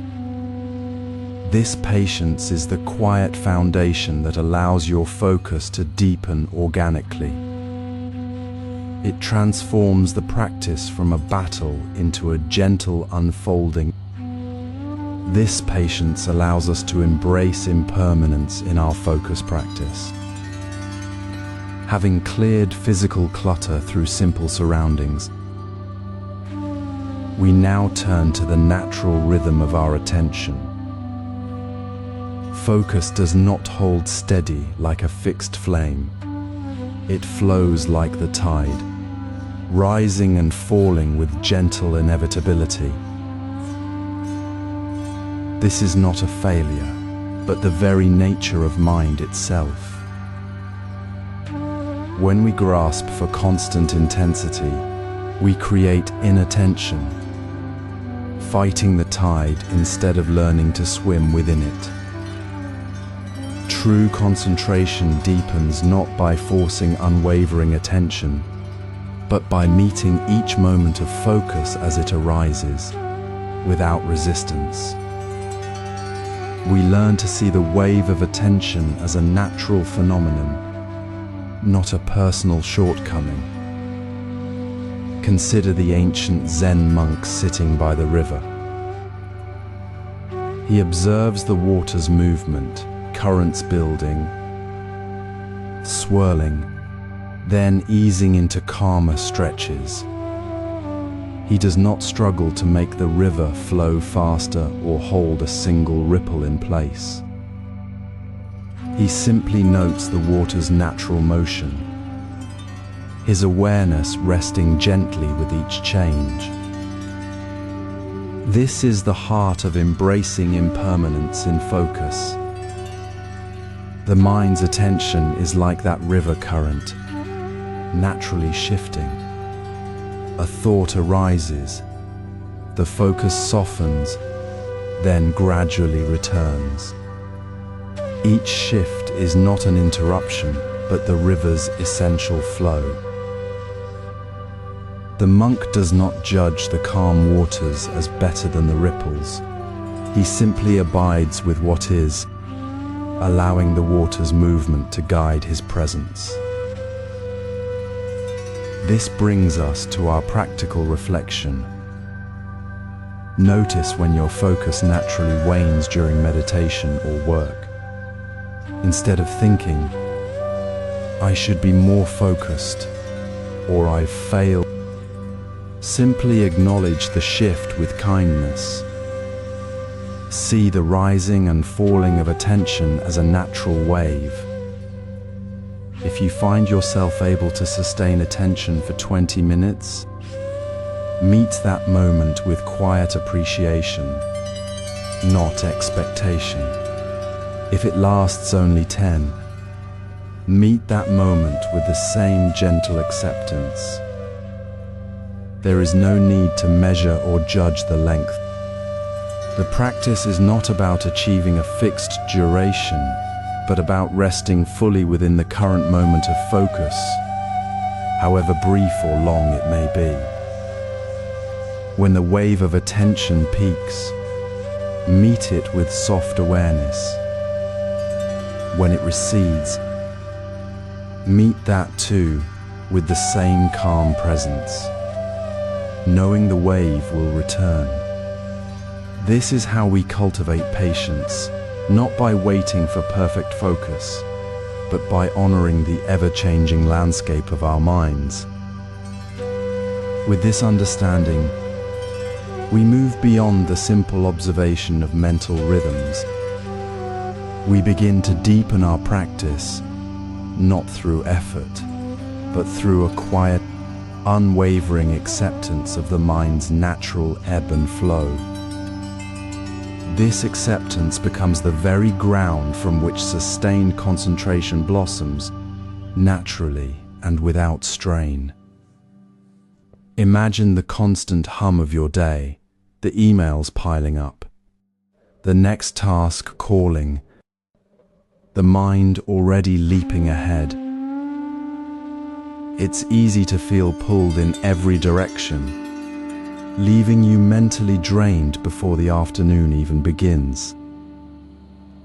What if the key to sustaining your focus wasn't adding more time to your schedule, but finding stillness within it?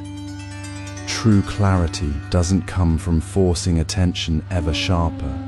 It blossoms in the quiet spaces between the noise, where the mind can simply rest and reset.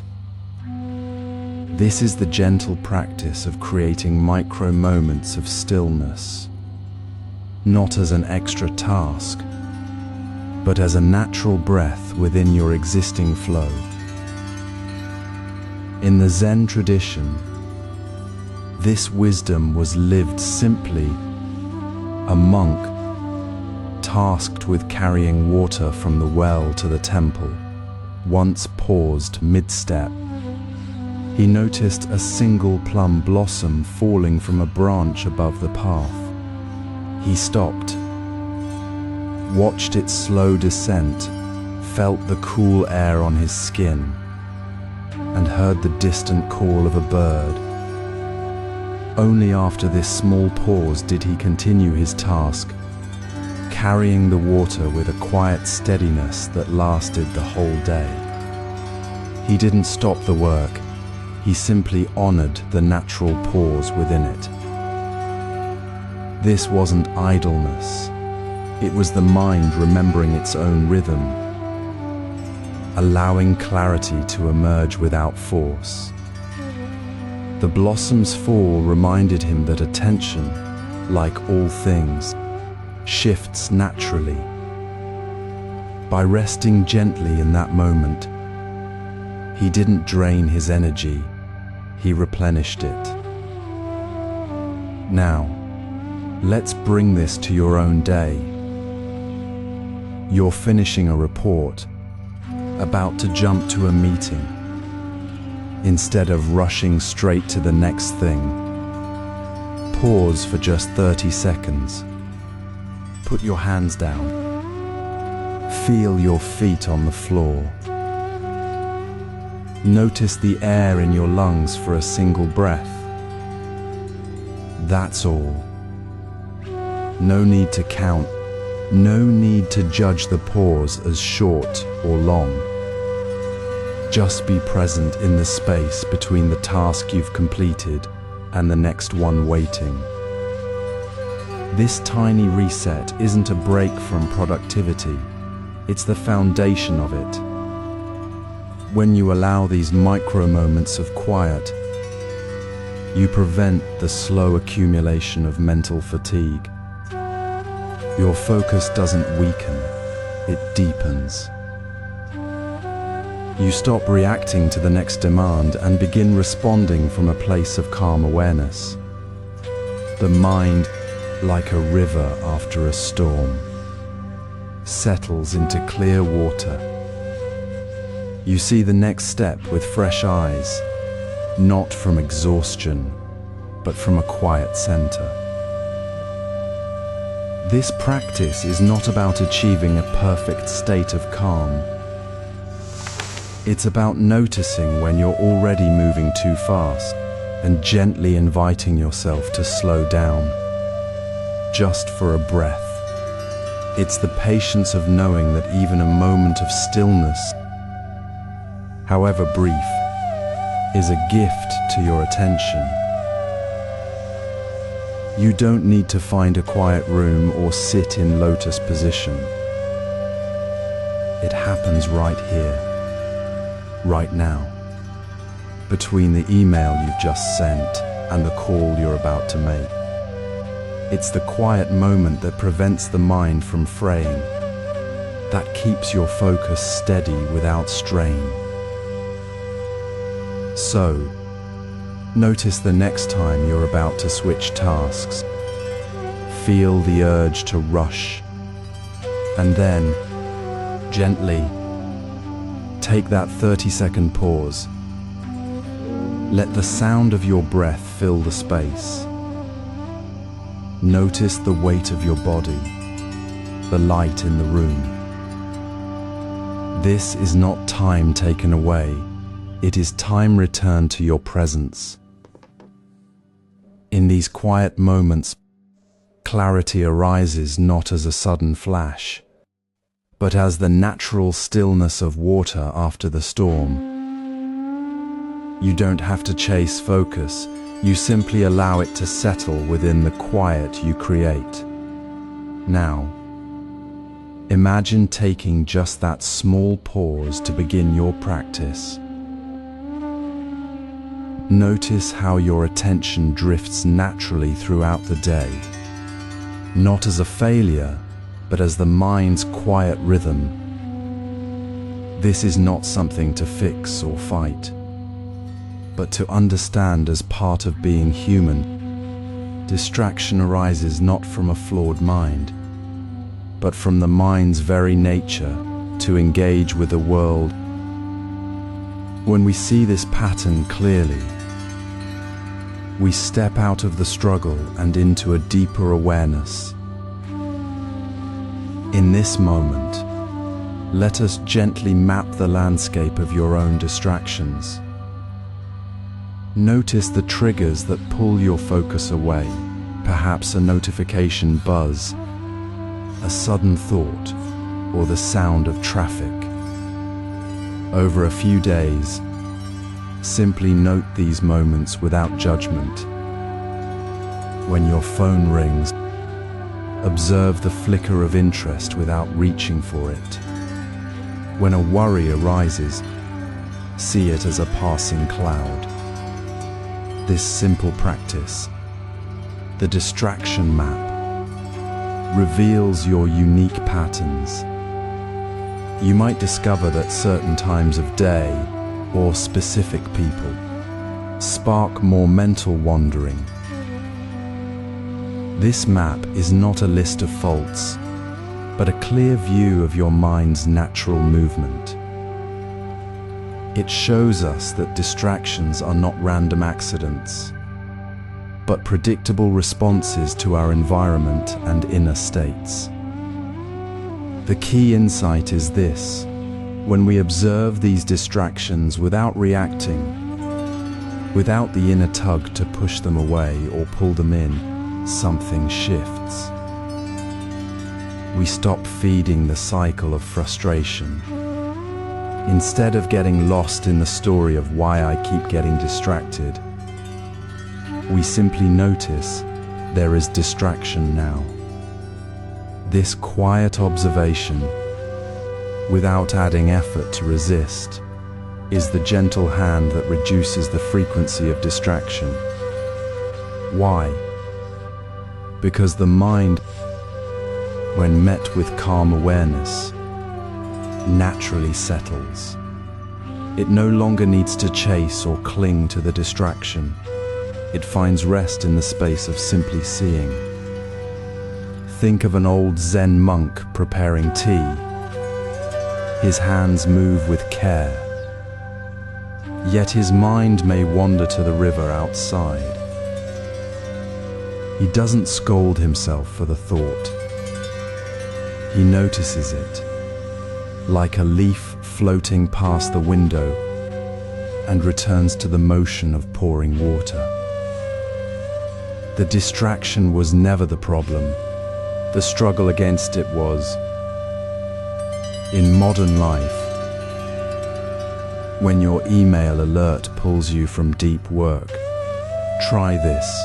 Pause. Feel the urge to check it. Acknowledge its presence softly, and then gently return to your breath or your task. No harshness, no judgment, just a quiet return. This is how we cultivate patience within concentration.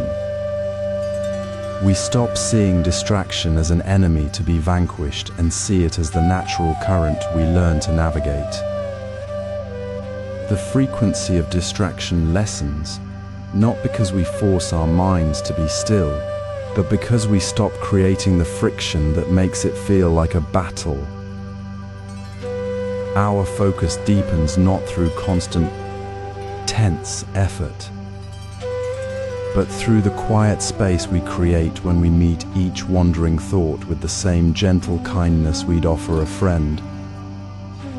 This is the heart of sustaining focus, recognizing the mind's rhythm, honoring its nature without resistance, and finding the stillness that exists within the flow. As we gently observe without reaction, the very act of noticing becomes the anchor. The mind settles, not by force, but by the natural clarity that arises when we stop fighting its movement. With simplified meditation, we'll now explore advanced concentration techniques. Modern life often feels like a whirlwind of tasks and thoughts, pulling us in every direction. Yet within this busyness, there is a quiet place we can return to, a place of stillness that doesn't require extra effort, but simply allows the mind to settle. This is the heart of Zen meditation for daily life. Not a complicated practice reserved for retreats, but a simple, accessible way to deepen your concentration right where you are. It begins with a single, gentle anchor, your breath. The key technique for beginners is called one-pointed focus. It's not about forcing your mind to be empty or stopping all thoughts. Instead, it's about softly returning your attention to one natural point of contact again and again. Your breath is the perfect anchor because it is always with you, effortless and ever-present. When your mind wanders, as it naturally will, you simply notice the distraction without judgment and gently guide your awareness back to the feeling of air entering and leaving your nostrils or the rise and fall of your chest. This isn't about being perfect. It's about the simple, repeated act of returning, which builds the muscle of concentration like a gentle, daily stretch. Your posture is not a hurdle to overcome, but a quiet support for this focus. Sit comfortably, with your spine naturally upright yet relaxed, like a mountain that is firm but not rigid. Let your hands rest gently on your lap or knees. This position isn't about straining to sit perfectly. It's about finding a physical ease that allows your energy to flow without tension. When you feel yourself slouching or tensing your shoulders, simply adjust with a soft awareness, not with effort. Your posture becomes a silent reminder to be present, a stable base that prevents your body from becoming a source of distraction. It's not about holding a pose, it's about finding a way to be comfortably awake within your own skin. To practice, find a quiet moment, perhaps before your day begins or during a natural pause between tasks. Sit for just 5 minutes. Set a gentle intention to notice your breath as your anchor. Feel the natural rhythm of your breathing. When thoughts arise about your to-do list or a conversation, simply acknowledge them like clouds passing in the sky and return to the sensation of your breath. Don't count your breaths, just feel the subtle movement of air, the gentle expansion and contraction. If your mind feels restless, that's fine. The practice is in the returning, not in achieving perfect stillness. This 5-minute anchor is not a long retreat. It's a small, powerful reset button for your attention. A way to reclaim your focus without adding more pressure. Notice how this simple practice connects to what we discovered in the previous chapter. You learned that sustained focus arises not from forcing yourself to concentrate, but from natural pauses that restore calm. This breath anchor is that very pause made conscious. It's the gentle observation of distraction without resistance that we practiced before, now brought into a specific, tangible focus. You are not fighting the mind's nature, you are working with it, using the natural rhythm of breathing to create a stable point in the flow of thoughts. The calm you cultivate here isn't something you add. It's the natural state of the mind when it's not pulled in 100 directions. This quiet space, built through these small, repeated returns to your breath, becomes the fertile ground for deeper awareness. As you sit with your breath for these 5 minutes, you are not just practicing meditation, you are training your life. You are learning to find stillness within the movement, to anchor yourself in the present moment without needing to control everything. This is the simplicity that makes Zen meditation not a burden, but a gift you can offer yourself again and again throughout your busy day.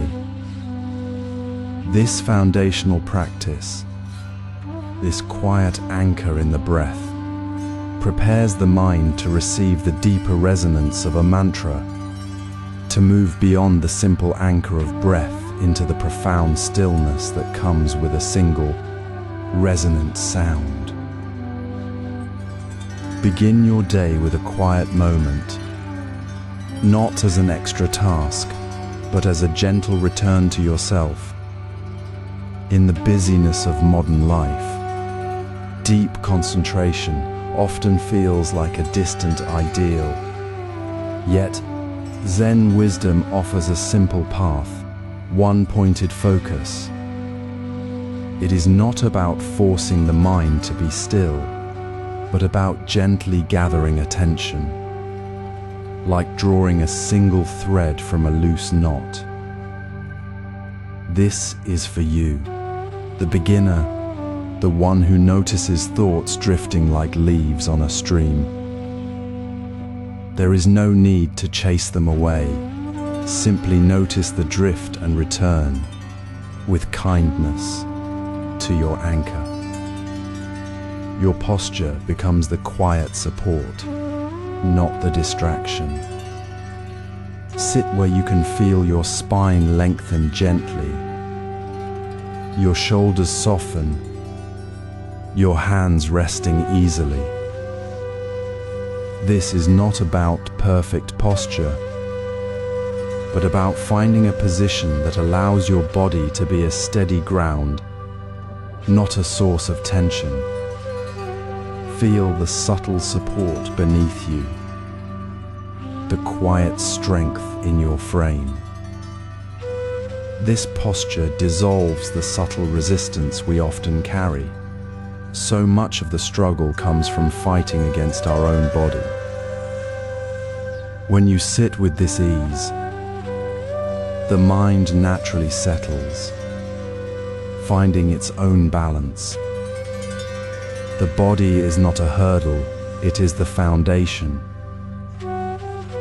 Let us practice this together now. Simply, find a comfortable seat, hands resting on your lap. Close your eyes softly or soften your gaze downward. Bring your awareness to the natural rhythm of your breath. Feel the coolness at the nostrils, the gentle rise of your belly, the quiet pause between breaths. Do not control it, only notice. When your mind wanders to the email waiting, the sound of traffic, or the next task, do not judge. Gently, without force, return to the next breath. This is the heart of the practice, the gentle return, again and again. It is not about the mind being empty, but about the mind being present, one breath at a time. For 5 minutes, let this be your only work. When the time comes, open your eyes, carrying this quiet focus into your next moment. This simple practice, this gentle return to the breath, is more than just a technique. It is the quiet cultivation of a stable mind, a mind that does not fracture at the first distraction. It is the deepening of that calm awareness we began in the previous chapter, moving beyond simply observing thoughts to actively gathering attention with kindness. You are not trying to stop the river of thought. You are learning to stand calmly on the riverbank, knowing the current flows, but you are steady. This is the foundation we build upon. As you move through your day, notice how this 5-minute anchor in the breath becomes a quiet refuge. The mind may still wander, but now you have a gentle way to return. This simple, accessible practice is not separate from your life. It is woven into it, a steady thread in the fabric of your busy hours. It prepares the ground, making the mind receptive to the deeper resonance of a mantra, a sound that will guide us next. This is the natural progression, from the simplicity of breath to the profound depth of sound, all while keeping the practice rooted in the present moment, right here, right now. Imagine the quiet space you cultivated in your breath practice, that gentle anchor returning to the natural rhythm of your inhale and exhale. Now, let us explore a simple yet profound way to deepen that focus even further. A method designed for the rhythm of your everyday life. This is not about adding more to your mind, but about offering a gentle, familiar touchstone when the mind naturally wanders, which it always does. We call this a mantra, a single word or short phrase chosen for its quiet resonance. Something like calm or now or here. It is not a chant demanding effort, but a soft whisper to the mind. A simple anchor point you return to again and again. Picture a Zen monk sitting in a bustling market square. The noise of merchants and chatter all around. His mind might naturally drift to the sounds, the worries of the day, the rush of the crowd. But instead of fighting the noise or feeling frustrated, he gently returns to his chosen word, calm, whispering it silently with each breath. Calm on the inhale, calm on the exhale. When a loud shout distracts him, he doesn't scold himself. He simply notices the distraction, feels the slight tension, and softly returns to calm with the next breath. The market noise remains, but his inner space becomes a quiet harbor.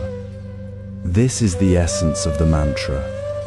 It meets distraction not with force, but with a gentle, consistent return, restoring the calm we seek. This practice is beautifully simple for your modern life. Find a comfortable seat, perhaps for just 3 minutes. Settle into your breath, feeling its natural flow. Now, choose your simple word, calm, now, peace. As you breathe in, softly place your word in your mind. As you breathe out, gently rest there with it. When your mind drifts to emails, to a worry, to the sound of traffic, and it will, do not judge. Simply notice the distraction, like seeing a cloud pass, and softly return to your word with the next breath. Calm on the inhale, calm on the exhale. It is not about stopping thoughts, but about training the gentle habit of returning again and again to this simple point of focus. This 3-minute practice, repeated throughout your day, becomes a powerful tool for reclaiming your attention without adding pressure. It is not about achieving a perfect stillness, but about cultivating a kind, persistent presence in the midst of life's current. Reflect on this. Your chosen word is not a command, but a friend, a quiet reminder of the calm you already hold within. It meets the busyness of your day, not with resistance, but with a soft, unwavering return. In those 3 minutes, you are not escaping the world. You are training your attention to be present within it, to find stillness amidst the flow. This is concentration, not as a struggle, but as a natural unfolding, supported by the simplicity of your chosen word and the rhythm of your breath. It requires no special time, no special place, only the willingness to return gently to this simple touchstone. With mantra practice, we will now explore how posture supports and deepens this concentration. For the body holds the foundation for the mind's quiet strength. Imagine your spine not as a rigid rod, but as a quiet mountain, steady and unshaken. This simple shift in posture is where deep concentration finds its foundation. When we slump, shoulders curling inward. The body whispers tension into the mind, creating a fog that dulls clarity. Slouching isn't just physical, it mirrors a mental state of distraction and heaviness. But when we sit tall, gently lifting the crown of the head toward the sky, the spine becomes a silent anchor. It supports the alertness we cultivate through breath and mantra, allowing thoughts to settle like dust in still air. This isn't about forcing a perfect position. It's about finding a natural, upright ease where the body feels both supported and awake. Think of your spine as a quiet mountain, stable, present, holding space for your full attention without effort. In the Zen tradition, posture was never merely physical. Monks knew that how the body held itself shaped the mind's landscape. A slumped posture invited wandering thoughts. A lifted spine invited presence. This is why the practice of sitting tall is so profound. It's not about rigidity, but about creating an internal space for clarity to arise. Feel the gentle lift from your seat through your spine, as if a soft thread above your head is gently pulling you upward. Let your shoulders soften away from your ears, your chest open just a little. This subtle adjustment, often just a few inches, creates a ripple effect. The body feels lighter, the breath flows more freely, and the mind naturally settles into a state of calm alertness. It becomes the silent partner to your breath anchor and your gentle mantra. Consider this. The next time you feel your focus slipping while working on a project, notice where your body is. Are your shoulders tight? Is your head leaning forward? Pause for just one breath.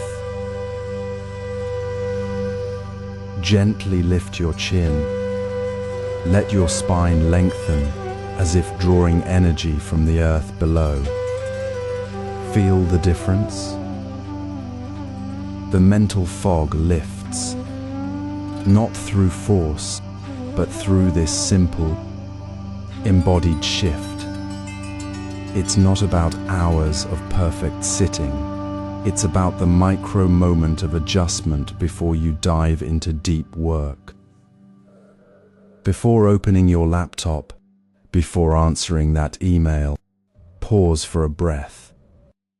Feel your feet grounded, your spine tall, your shoulders relaxed. This is the practical heart of the practice, integrated not as a separate ritual, but as a natural part of your daily rhythm. It takes seconds, yet it transforms your relationship with concentration. Notice how this posture practice doesn't demand more effort, but rather releases unnecessary tension. It asks for awareness, not strain. When you sit tall, you're not fighting distraction, you're creating the conditions where clarity can simply be. Your mind isn't fighting to stay focused, it's already resting in the space your posture has made. This is the wisdom of the body-mind connection, simple yet profound. It's not about achieving a state, but about allowing the natural clarity that arises when we align our physical presence with our intention. So, as you carry this awareness into your day, let it be a quiet companion. Before you begin any task requiring deep thought, take that single breath to settle your posture. Feel the grounding of your seat, the lightness of your spine, the openness of your chest. This is your anchor, ready before the work begins. It's not a separate practice. It's the very ground from which your concentration grows. Now we'll weave these threads, the breath, the mantra, the posture, into the fabric of your everyday moments, making deep concentration not a destination, but a natural way of being. Imagine the quiet rhythm of your morning before the day's demands begin. The soft light, the gentle hum of the world waking up, and the simple act of preparing your coffee or tea. This is not just a routine, it is a sacred space for deep concentration, woven seamlessly into what you already do. There is no need to add time, only to shift your attention within the time you already spend. As you fill the kettle, notice the sound of water gathering, the precise moment it begins to steam. As you pour the hot water over your grounds or leaves, watch the color deepen. Feel the warmth rising from the cup in your hands. Smell the rich aroma filling the air. This mindful coffee or tea ritual engages all your senses fully, grounding you completely in the present moment. There is no room for the rush of the day, only the simple, profound experience of this single action. The steam rises, the scent fills your senses, the warmth soothes your palms, and in that full presence, the mind settles naturally, like water finding stillness after a gentle stir. Consider the moment you first wake. Before your hand reaches for the phone, for 5 minutes, simply sit. Feel the weight of your body on the bed or chair. Notice the quality of the air in your lungs with each gentle breath.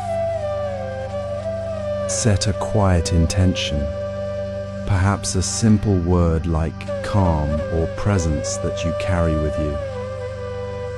This is not about forcing calm, but about acknowledging your inner state and gently guiding it. In these 5 minutes, without screens or the pull of the world, you create a clear space within yourself. You are not distracted by the news, the emails, the endless scroll.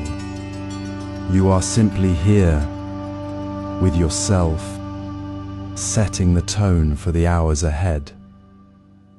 This small, intentional pause becomes the anchor for your entire day. When you step into your kitchen to make your drink, you carry this settled awareness with you. You notice the sound of the water, the scent of the brew, the warmth of the cup, not as background noise, but as the very ground of your attention. This is how morning focus influences the entire day. It is not about achieving perfection. It is about the simple, repeated act of returning to the present, again and again, as you move through your morning. Each sip becomes a reminder, each moment of sensory awareness a gentle anchor. The calm you cultivate in these early minutes doesn't vanish when you sit down to work or greet your family. It becomes the subtle current beneath your actions, shaping how you meet each new moment. You're not just making coffee, you are practicing presence, and this practice transforms the ordinary into the sacred. So as you make your coffee today, let the steam be your focus. Let the scent be your anchor. Let the warmth be your reminder. Notice how the simple act of paying full attention to this small ritual, without adding time or effort, shifts your entire sense of being. This morning, integration prepares us to handle interruptions mindfully. Imagine your day as a flowing stream, not a series of separate tasks crashing against each other. The moments between what you finish and what you begin are not empty gaps to fill with distraction, but natural pauses to reset your mind. This is where deep concentration becomes effortless, woven into the fabric of your ordinary day without adding a single minute.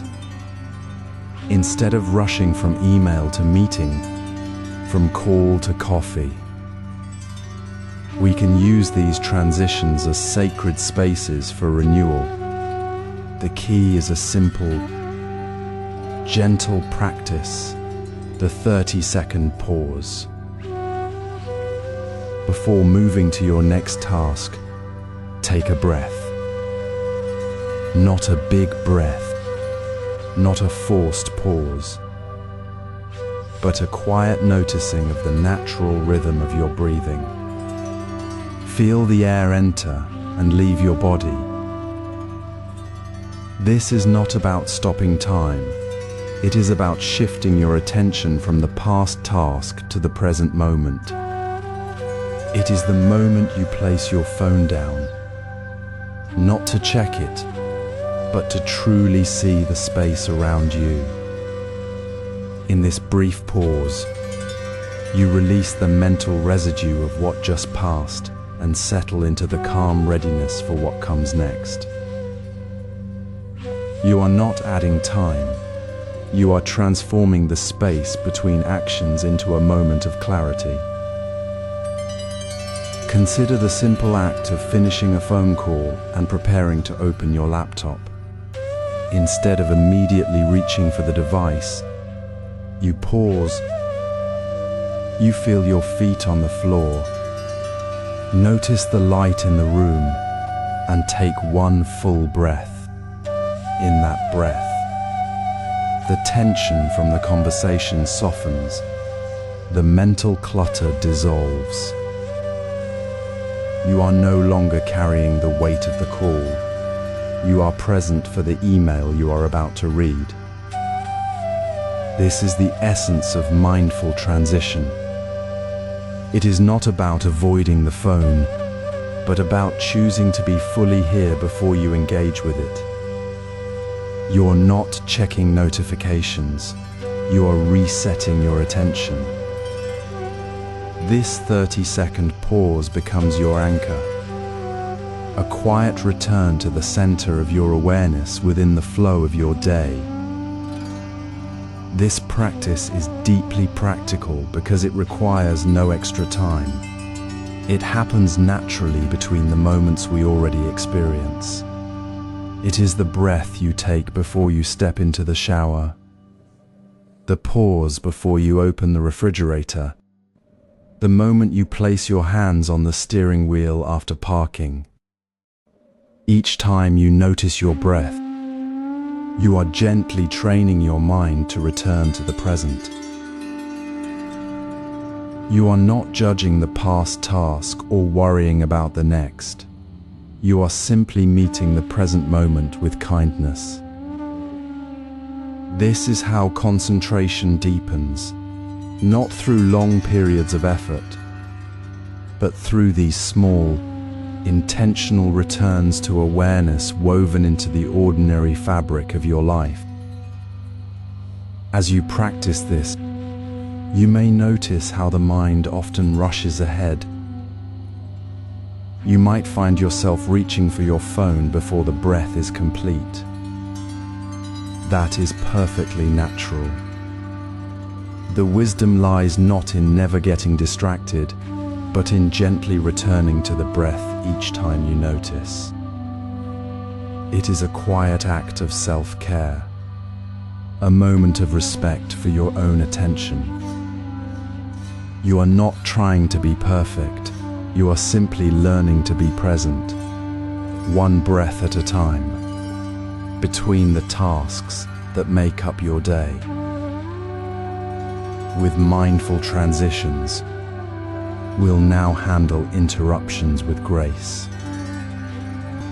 Imagine the quiet hum of your workspace, the settled calm from your morning practice, still present within you. You are deeply engaged in a task, the current of your focus flowing smoothly. Then, a colleague approaches, a question arising mid-sentence. Without thought, your mind might lurch towards reaction, fear of delay, irritation at the break, or a quick, distracted answer. But here, in this ordinary moment, lies the practice of grace. It begins not with the interruption, but with the very first breath after it. Pause, not a stop, but a gentle hold. Let your hands rest lightly on the keyboard, not yet moving. Feel the chair beneath you, the air in your lungs. Take one slow, soft breath in, feeling the space it creates, and one slow breath out, releasing any tension you didn't know you held. This is not time lost, it is time reclaimed for presence. In that tiny pause, the frantic energy of reaction dissolves. The question from Alex is still there, but the urgency has softened. You see their face clearly. Hear their words without the mental noise of your own rushing.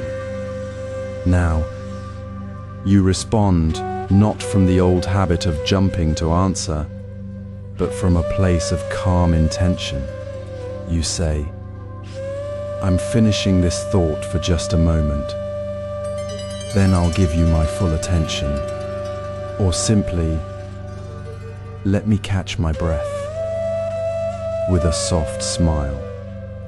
The interruption remains, but the disruption is gone. This is the essence of handling interruptions with grace. It is not about avoiding the break, but about transforming the moment of break into a moment of connection. It is responding intentionally instead of reacting automatically.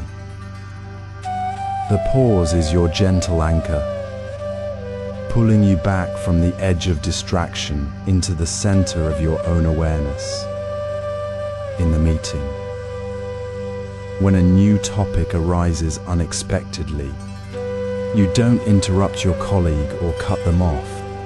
Instead, you notice the shift within yourself, the slight tension, the urge to speak over them, and you breathe. You allow the space. You say, "That's an important point. Let me just absorb that before I respond," and you take that single breath. Your colleague feels heard, respected, and the meeting flows with more ease. Your focus isn't shattered, it's gently redirected. This practice is simple because it requires no extra time, only a mindful shift within the time you already have.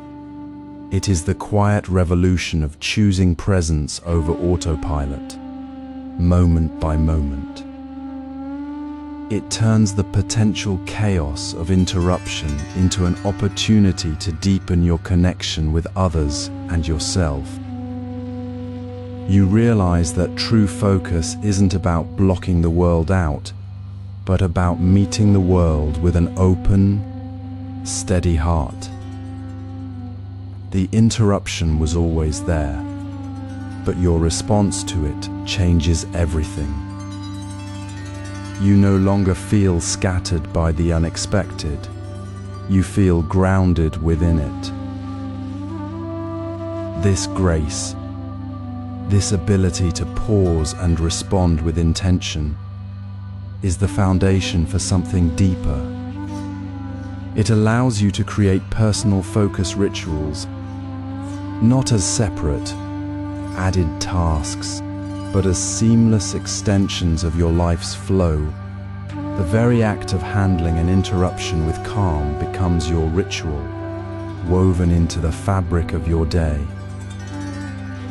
It is the quiet strength that turns ordinary moments into sacred ground, right where you are, right now.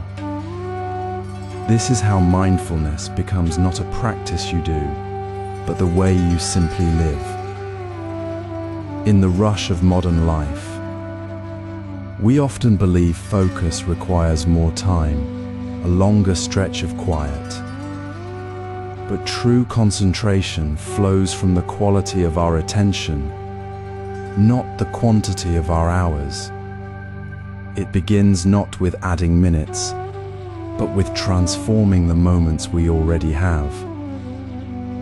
This is the heart of the personal focus ritual, a simple 2-minute anchor woven into the fabric of your morning, signaling to your whole being that the time for deep work has arrived. It is not about finding extra time. It is about recognizing the potential already present in the space between one task and the next. Imagine the quiet hum of your home as you prepare for your workday. Instead of rushing to check emails the moment you sit down, you take those 2 precious minutes for yourself. You light a small candle. It's soft. Steady flame, a gentle anchor for the eyes. You might choose a single note of gentle music, perhaps a single flute melody, or simply the sound of your own breath as you settle into your chair. The key is sensory simplicity, the warmth of the candlelight on your skin, the subtle scent of beeswax, the soft sound that fills the air without demanding full attention. You place your hands gently on the table, feel the solidity beneath you, and take 3 slow breaths, noticing the rise and fall of your chest. This is not meditation as a separate practice. It is the deliberate quieting of the mind that happens in the space before the work begins. Your brain recognizes this consistent pattern: light, sound, breath, stillness, and begins to shift gears, moving from the reactive state of getting ready into the receptive state of being present for what matters. The ritual becomes a signal, a gentle internal bell that says, "The noise of the world is still here. But now I choose to enter my work with calm clarity." It is the pause before the first word, the breath before the first thought. And in that space, your focus finds its natural home. This is not about perfection. It is about intention. It is about choosing for 2 minutes to create a small sanctuary within your day. You might do it while your coffee brews, or as you sit before opening your laptop, or even as you step into your home office. The sensory elements are merely tools to guide your attention back to the present moment, to make the transition from the external world to your inner focus tangible and real. The candle flame becomes a focal point for the eyes, The gentle music, a soft container for the mind. The breath, the quiet pulse that grounds you. You do not need a special room or expensive tools. You need only the willingness to pause, to notice, and to signal to yourself that this time, this space, is for deep attention. In that small act, you transform the ordinary moment into a ritual of presence, a quiet declaration that your focus is worth this brief, intentional space. Reflect on your own morning. Where can you find 2 minutes of quiet before the day's demands fully take hold? What single sensory element might help you anchor your attention? Perhaps it is the feel of cool water on your face, the sight of a single flower on your desk, or the sound of birds outside your window. Choose what resonates, make it simple, and practice it with gentle consistency. Notice how this small ritual, repeated, becomes a natural signal to your nervous system. It is not about adding burden. It is about releasing the scattered energy of the morning rush and stepping into your work with a calm, steady center. The ritual is the bridge, and your attention is the destination. This practice, this simple 2-minute signal, is the foundation upon which deeper concentration is built. It is not the end point, but the essential beginning. Now we'll explore how concentration deepens into wisdom. In the quiet space between breaths, you've already begun building your foundation. You've learned to find grace in the pause before reacting, transforming interruptions into moments of calm presence. You've woven 2-minute sensory rituals into your day, feeling the warmth of your coffee cup, noticing the sound of rain, building a subtle but steady awareness. Now, with this foundation laid, we move deeper into the art of sustained attention. This is not about extending time relentlessly, but about deepening the quality of your focus until it becomes unbroken, like a thread pulled taut through complex tasks.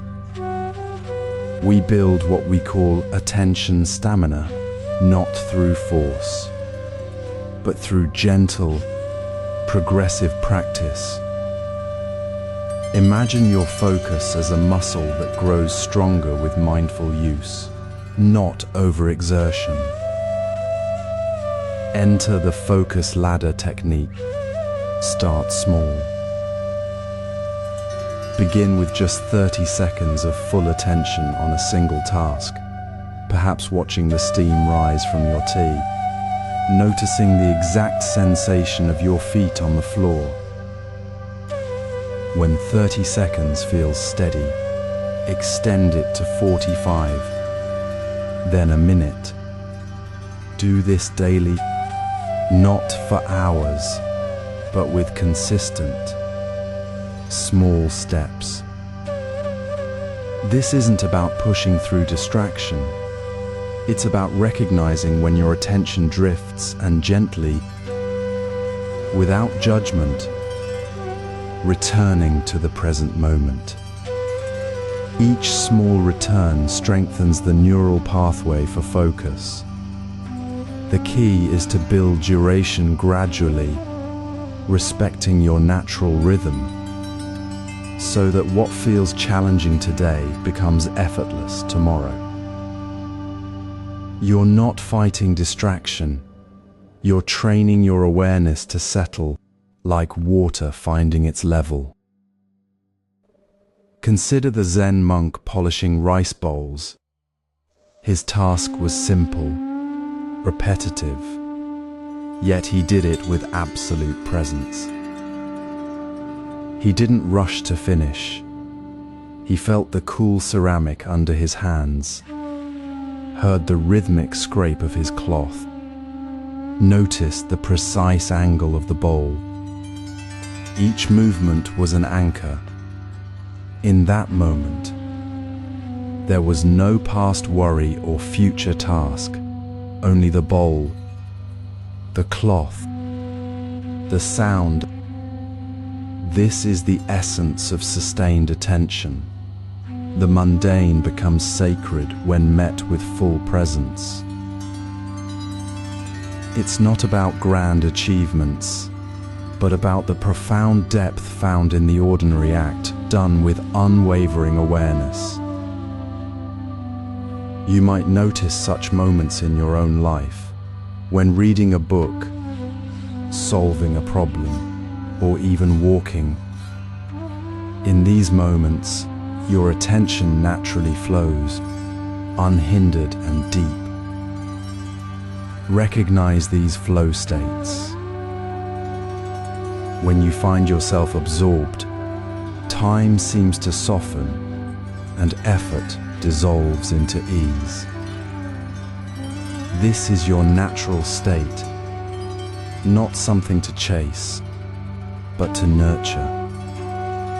The moment you notice this deepening focus, gently extend it. Don't grasp, simply acknowledge and rest within it. Add one more breath, one more observation, one more step of mindful action.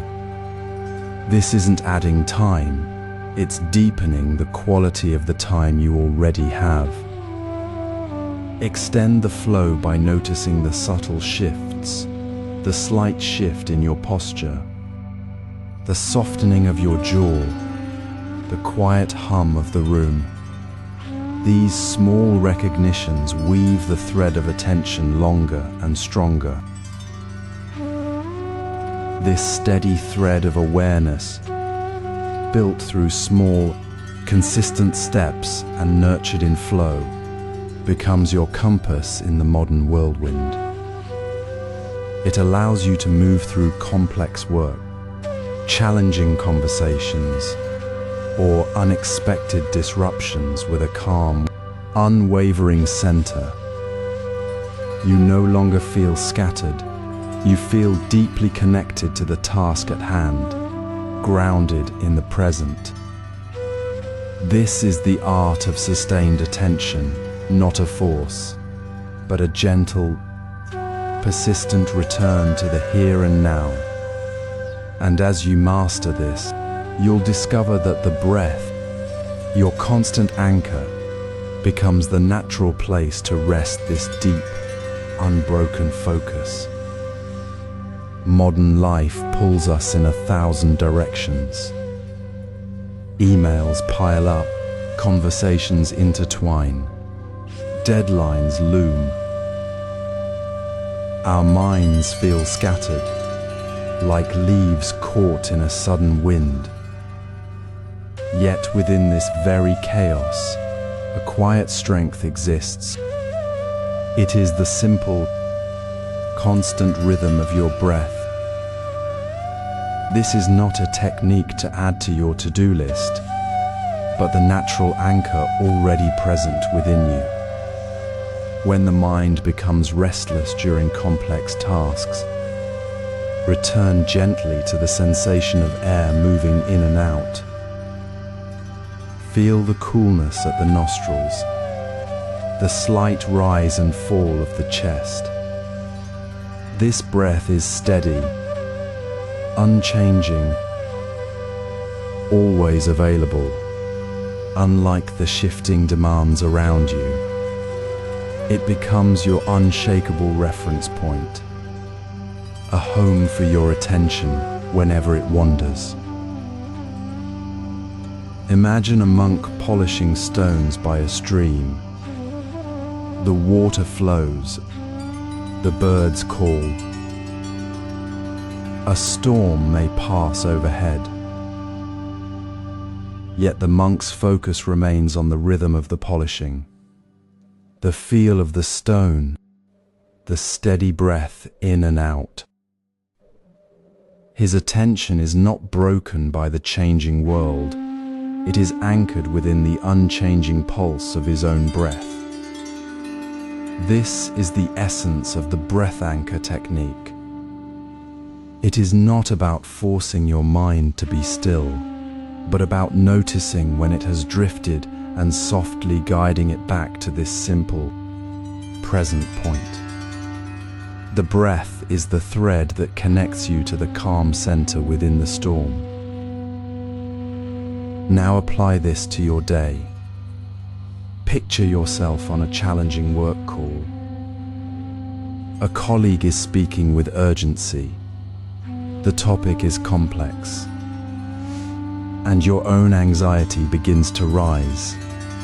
Your mind might race ahead, rehearsing responses or worrying about the outcome. This is natural. But instead of being swept away, pause for just a single breath. Feel the air entering your lungs, the gentle expansion. Let this small anchor ground you. Notice the sound of your own breath for a moment, even as the conversation continues. You don't stop listening, you simply bring your attention back to the physical sensation of breathing, right here, right now. This tiny return is not a distraction from the call, it is the very act of deepening your focus within it. You become the calm center from which you respond, not the anxious reaction. The call remains complex, but your presence within it becomes steady, clear. The breath is the constant that holds you, allowing you to navigate complexity without losing your center. This practice transforms how you meet difficulty. It is not about achieving perfect stillness during the call, but about the repeated, gentle return to your breath. Each time you notice your mind has wandered and bring it back to the breath, you strengthen your capacity for sustained attention. You are training your mind to recognize the anchor within, even amidst the loudest external noise. It requires no extra time, only the willingness to notice and return, again and again, in the midst of your busiest moments. The breath becomes the quiet teacher, reminding you of your presence, not a separate practice to be added to your day. With breath as your unshakable anchor, we now move to cultivate equanimity within the very distraction itself. Imagine your focus is a candle flame in a gentle breeze. It flickers not because the wind is hostile, but because the wind simply is. In the midst of emails pinging, a colleague's urgent question, or the sudden thought of a task undone, the mind naturally flutters. This is not failure. It is the ordinary movement of a mind engaged with life. The key shift lies not in preventing the flicker, but in how we meet it. View each distraction not as a threat to your calm, but as simple data, like noticing the color of a passing car or the sound of rain. It is merely information, neither good nor bad, simply present. When a notification appears, or a stray thought pulls you away from your work, the old habit might be to stiffen with frustration. I should be focused. This self-judgment creates a second layer of tension. making it harder to return. Instead, cultivate a gentle awareness. Distraction. Name it softly, as you might observe a cloud passing. No blame, no urgency. Notice the physical sensation, the tightness in the shoulders, the racing thought without adding a story of failure. This is the core of equanimity, meeting the distraction with calm recognition, not resistance. It is like the still water of a pond that ripples when a stone is dropped. But the water itself does not rage against the stone. It simply holds the ripple, then returns to its natural calm. This practice transforms the experience of distraction. Without the added weight of self-judgment, the mind recovers with far less effort. You notice the distraction, acknowledge it without friction, and gently return to your task. The recovery time shortens because you are not fighting the distraction. You are simply allowing it to pass through awareness. The mental energy spent on self-criticism is freed, and focus returns more smoothly, more deeply. It is not about never being distracted. It is about the quality of the return. Each time you meet a distraction with this calm clarity, you are strengthening the very fabric of your concentration, making it more resilient and natural. So when your mind wanders during a meeting, or a text alert pulls you from writing, pause for just a breath. Notice the distraction, a thought about dinner. Gently note it, then, without a word of judgment, let it go and return to the present moment of the meeting or the sentence you were writing. This small, repeated act, this non-judgmental return, is not a chore. It is the very ground of deep concentration. It is where the ordinary moment becomes sacred, and the simple act of returning becomes a practice of profound peace. This equanimity allows concentration to become a path to wisdom. Now we arrive at the heart of deep concentration, not merely holding attention, but seeing clearly through it. When you sustain focus without distraction, you move beyond simply completing tasks. You begin to notice the subtle patterns within your own thinking, the recurring worries, the habitual reactions, the quiet whispers of possibility. This is concentration as a path to wisdom, not just a tool for productivity. It reveals the landscape of your mind with gentle clarity, showing you how thoughts arise and pass, like clouds moving across a still sky. Consider the potter shaping clay. With deep concentration, their hands move not with force, but with quiet understanding of the material. They feel the clay's resistance, its moisture, its natural form. They don't fight the clay, they listen to it. In that focused presence, the potter doesn't just make a bowl, they see the bowl's true nature emerging from the clay itself.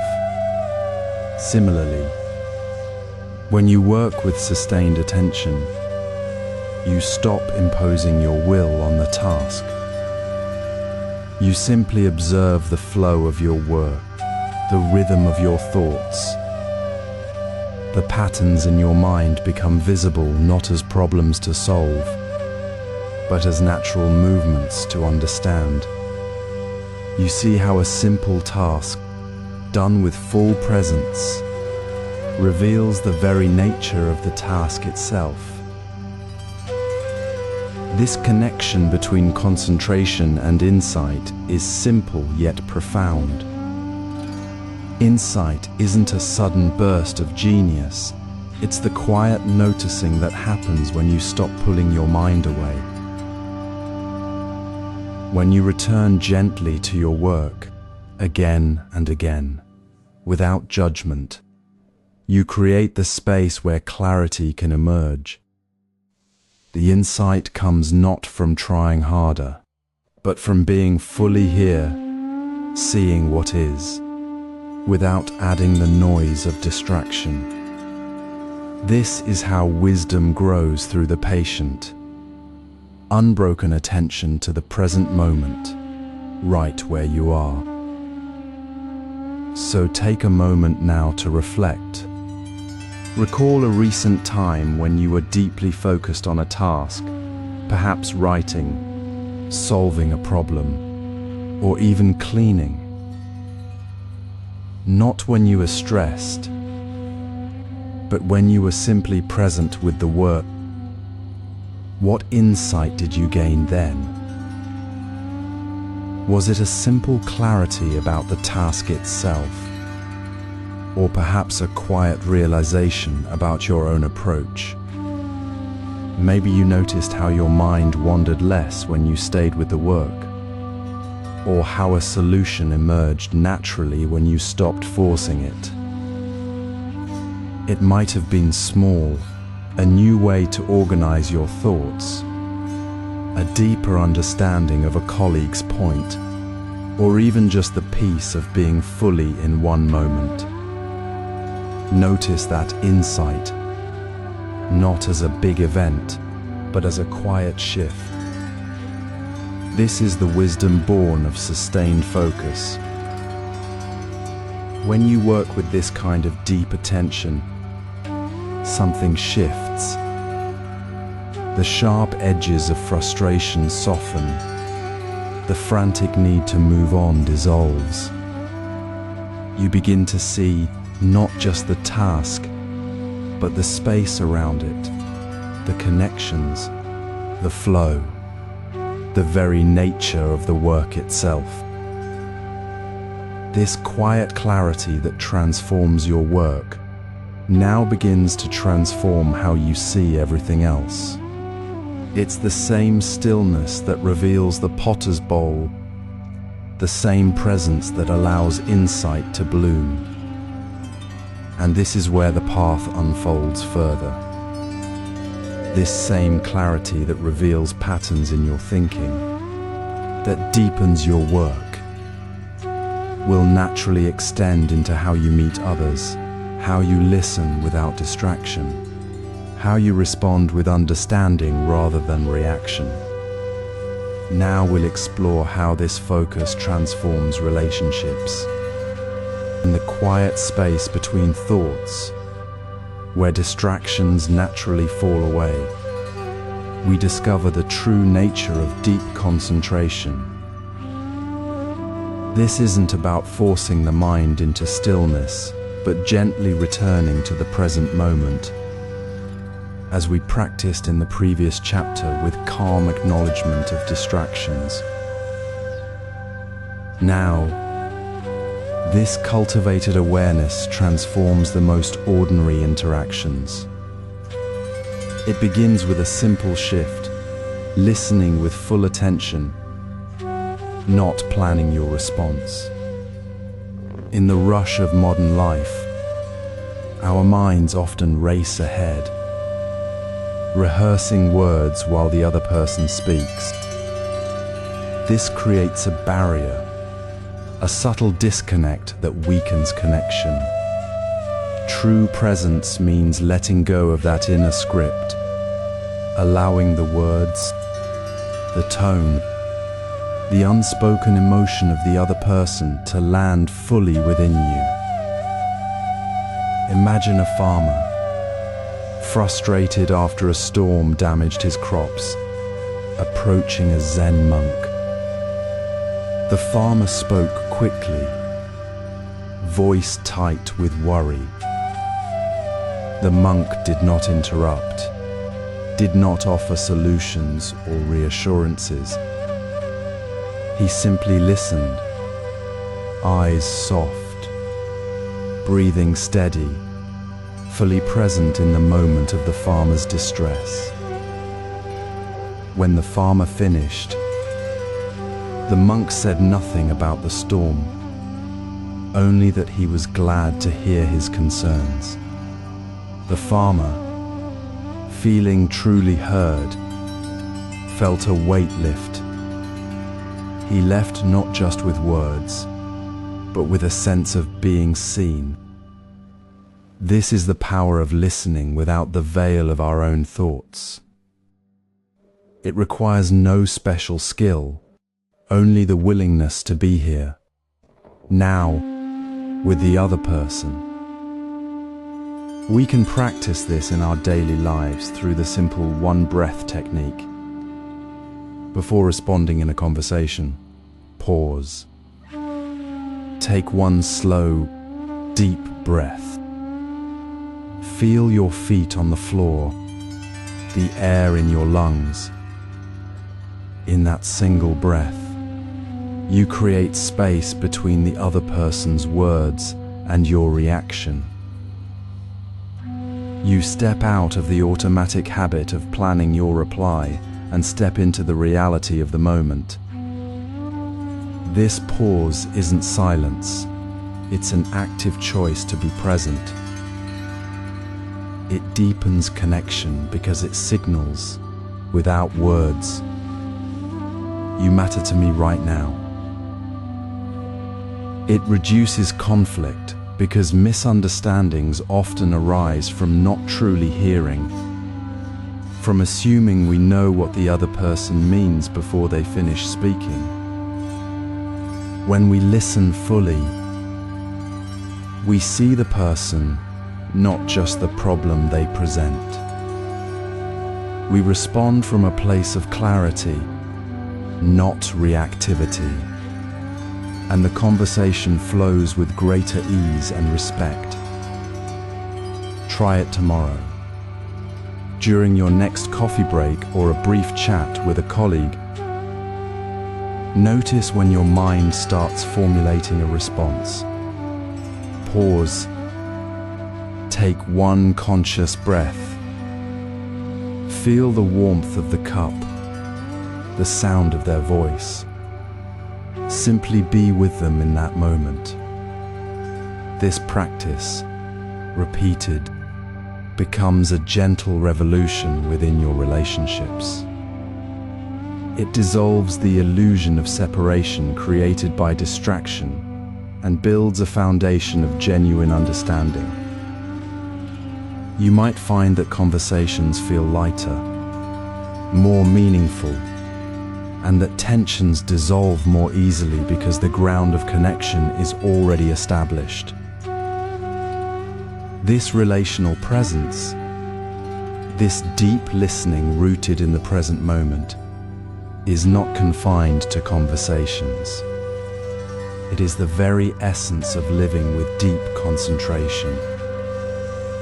It shows us how the focused awareness we cultivate within ourselves naturally extends outward, transforming our interactions and revealing the interconnected beauty of each shared moment. This mindful presence, this way of being fully here with another, is the natural bridge to understanding the fluid nature of all things, the profound truth of impermanence that we will explore next. In our busy modern world, we often mistake constant activity for meaningful engagement. We chase productivity while our minds scatter like leaves in the wind. Yet true depth emerges not from doing more, but from focusing more deeply. This is the essence of concentration as a path to wisdom. When we practice sustained attention without force, we move beyond surface distractions to touch the very fabric of experience. The mind settles like still water, reflecting not just the external world, but the subtle movements within ourselves. This stillness is not emptiness. It is a mirror revealing our thoughts, emotions, and patterns with surprising clarity. We see how we react to stress, how we perceive others, even how we relate to time itself in that quiet focus. Life's deeper truths appear not as grand pronouncements, but as gentle, undeniable insights.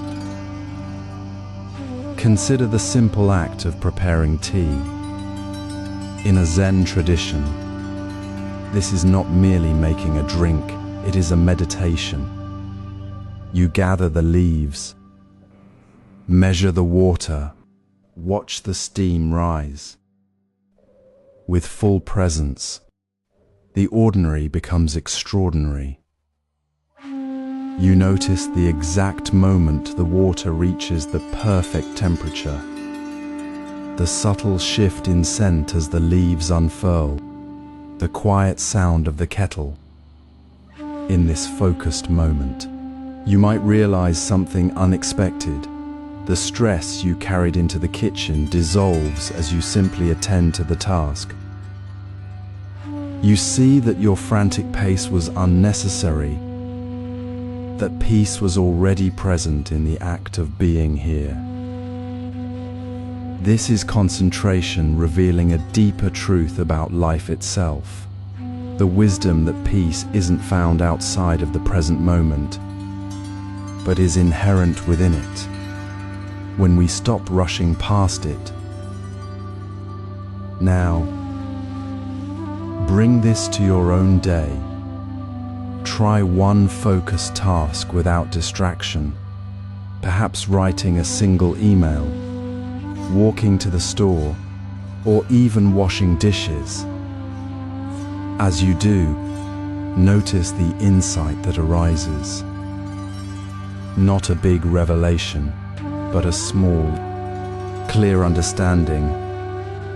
Maybe you realize how your breath slows when you concentrate on the rhythm of your steps.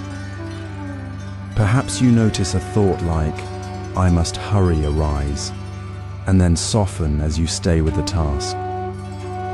Or you might simply feel a quiet sense of completion in finishing something small without needing the next thing.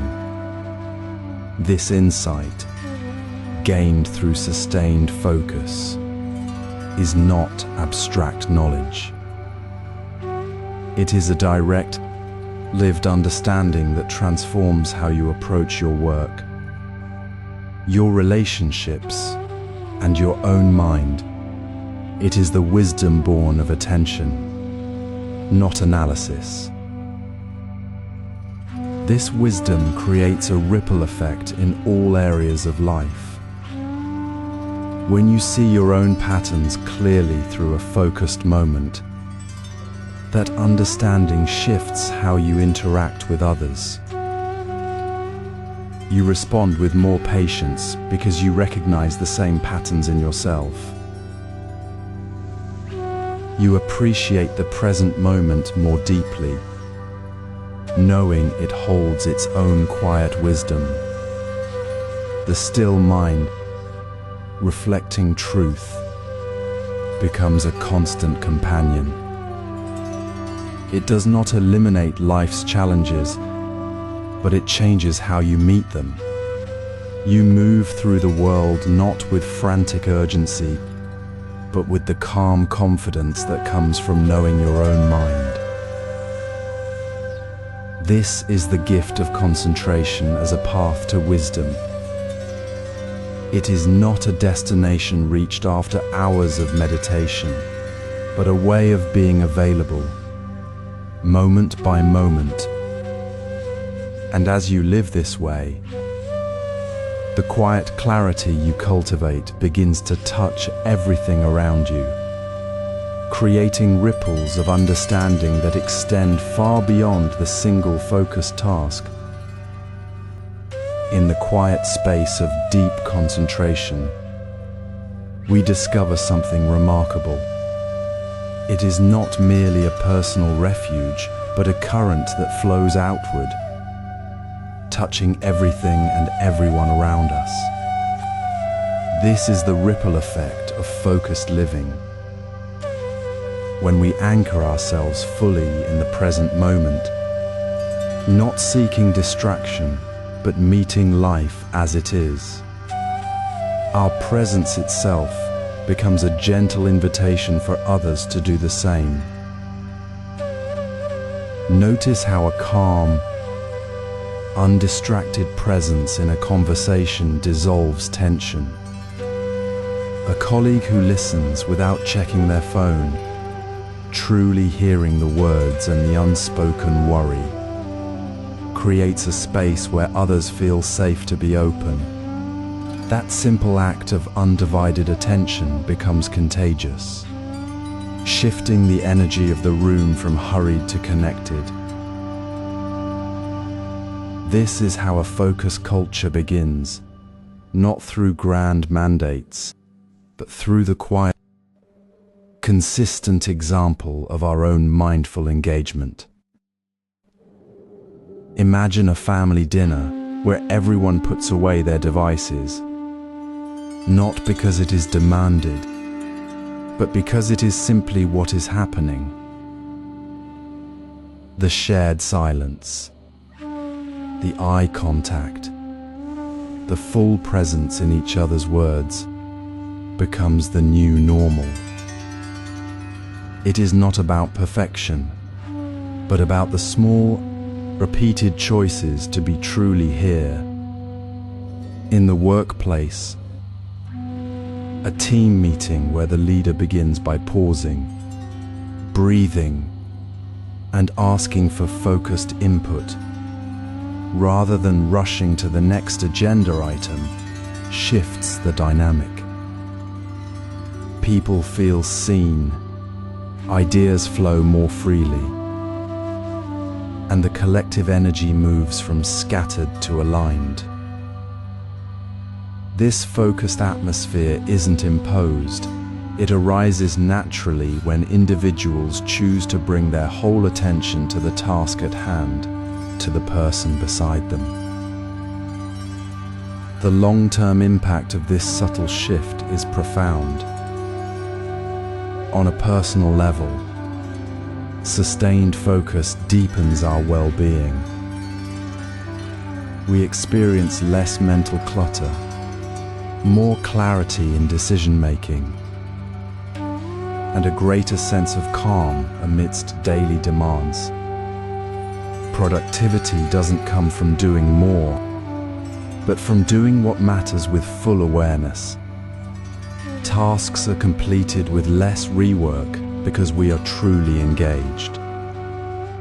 Relationships flourish because we are present for the other person, not just waiting for our turn to speak.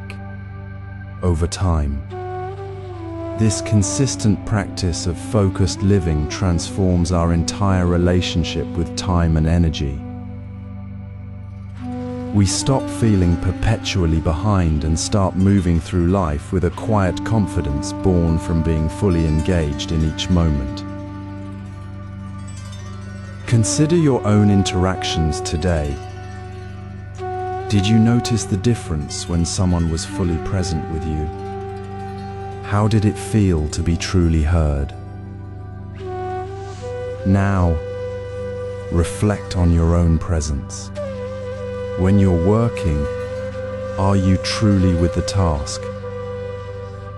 Or are your thoughts already jumping ahead? When you speak with a loved one, is your mind absorbed in the conversation, or is it elsewhere?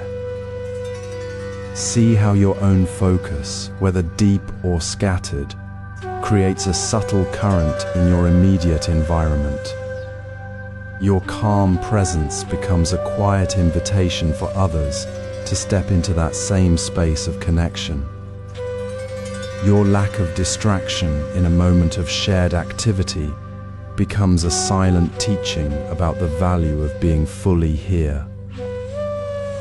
This ripple effect is not about becoming a perfect monk in the midst of modern chaos. It is about recognizing that every moment of choice to be present is a seed dropped into the water of our shared life. It is the simple, profound act of choosing to meet the next moment with your whole self, not the next task, the next email, or the next thought. When we practice this,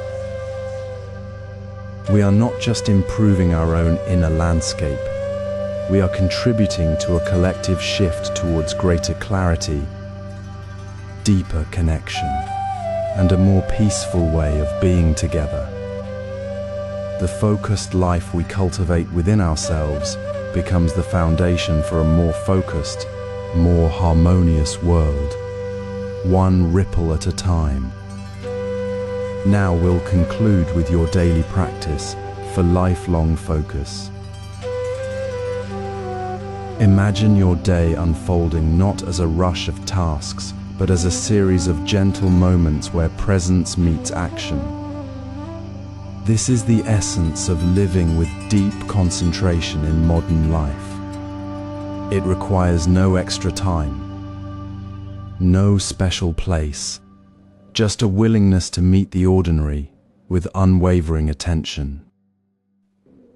We begin not by adding more to your schedule, but by weaving focus into what already is. The 1-minute practice invites you to choose one habitual moment each day, perhaps while waiting for the coffee to brew, walking to your car, or even washing a single dish, and bring your full awareness to it. Feel the warmth of the mug. Hear the water flow. Notice the texture of the sponge. This isn't about forcing stillness. It's about noticing the stillness already present within the movement of your ordinary day. A single minute of such focused presence is a powerful anchor, a quiet rebellion against the constant pull of distraction. Tracking small wins builds the momentum you need. Instead of measuring yourself against hours of undisturbed focus, celebrate the tiny moments you truly noticed. Did you feel the sun on your face during your morning walk without checking your phone? Did you hear your partner speak clearly before interrupting?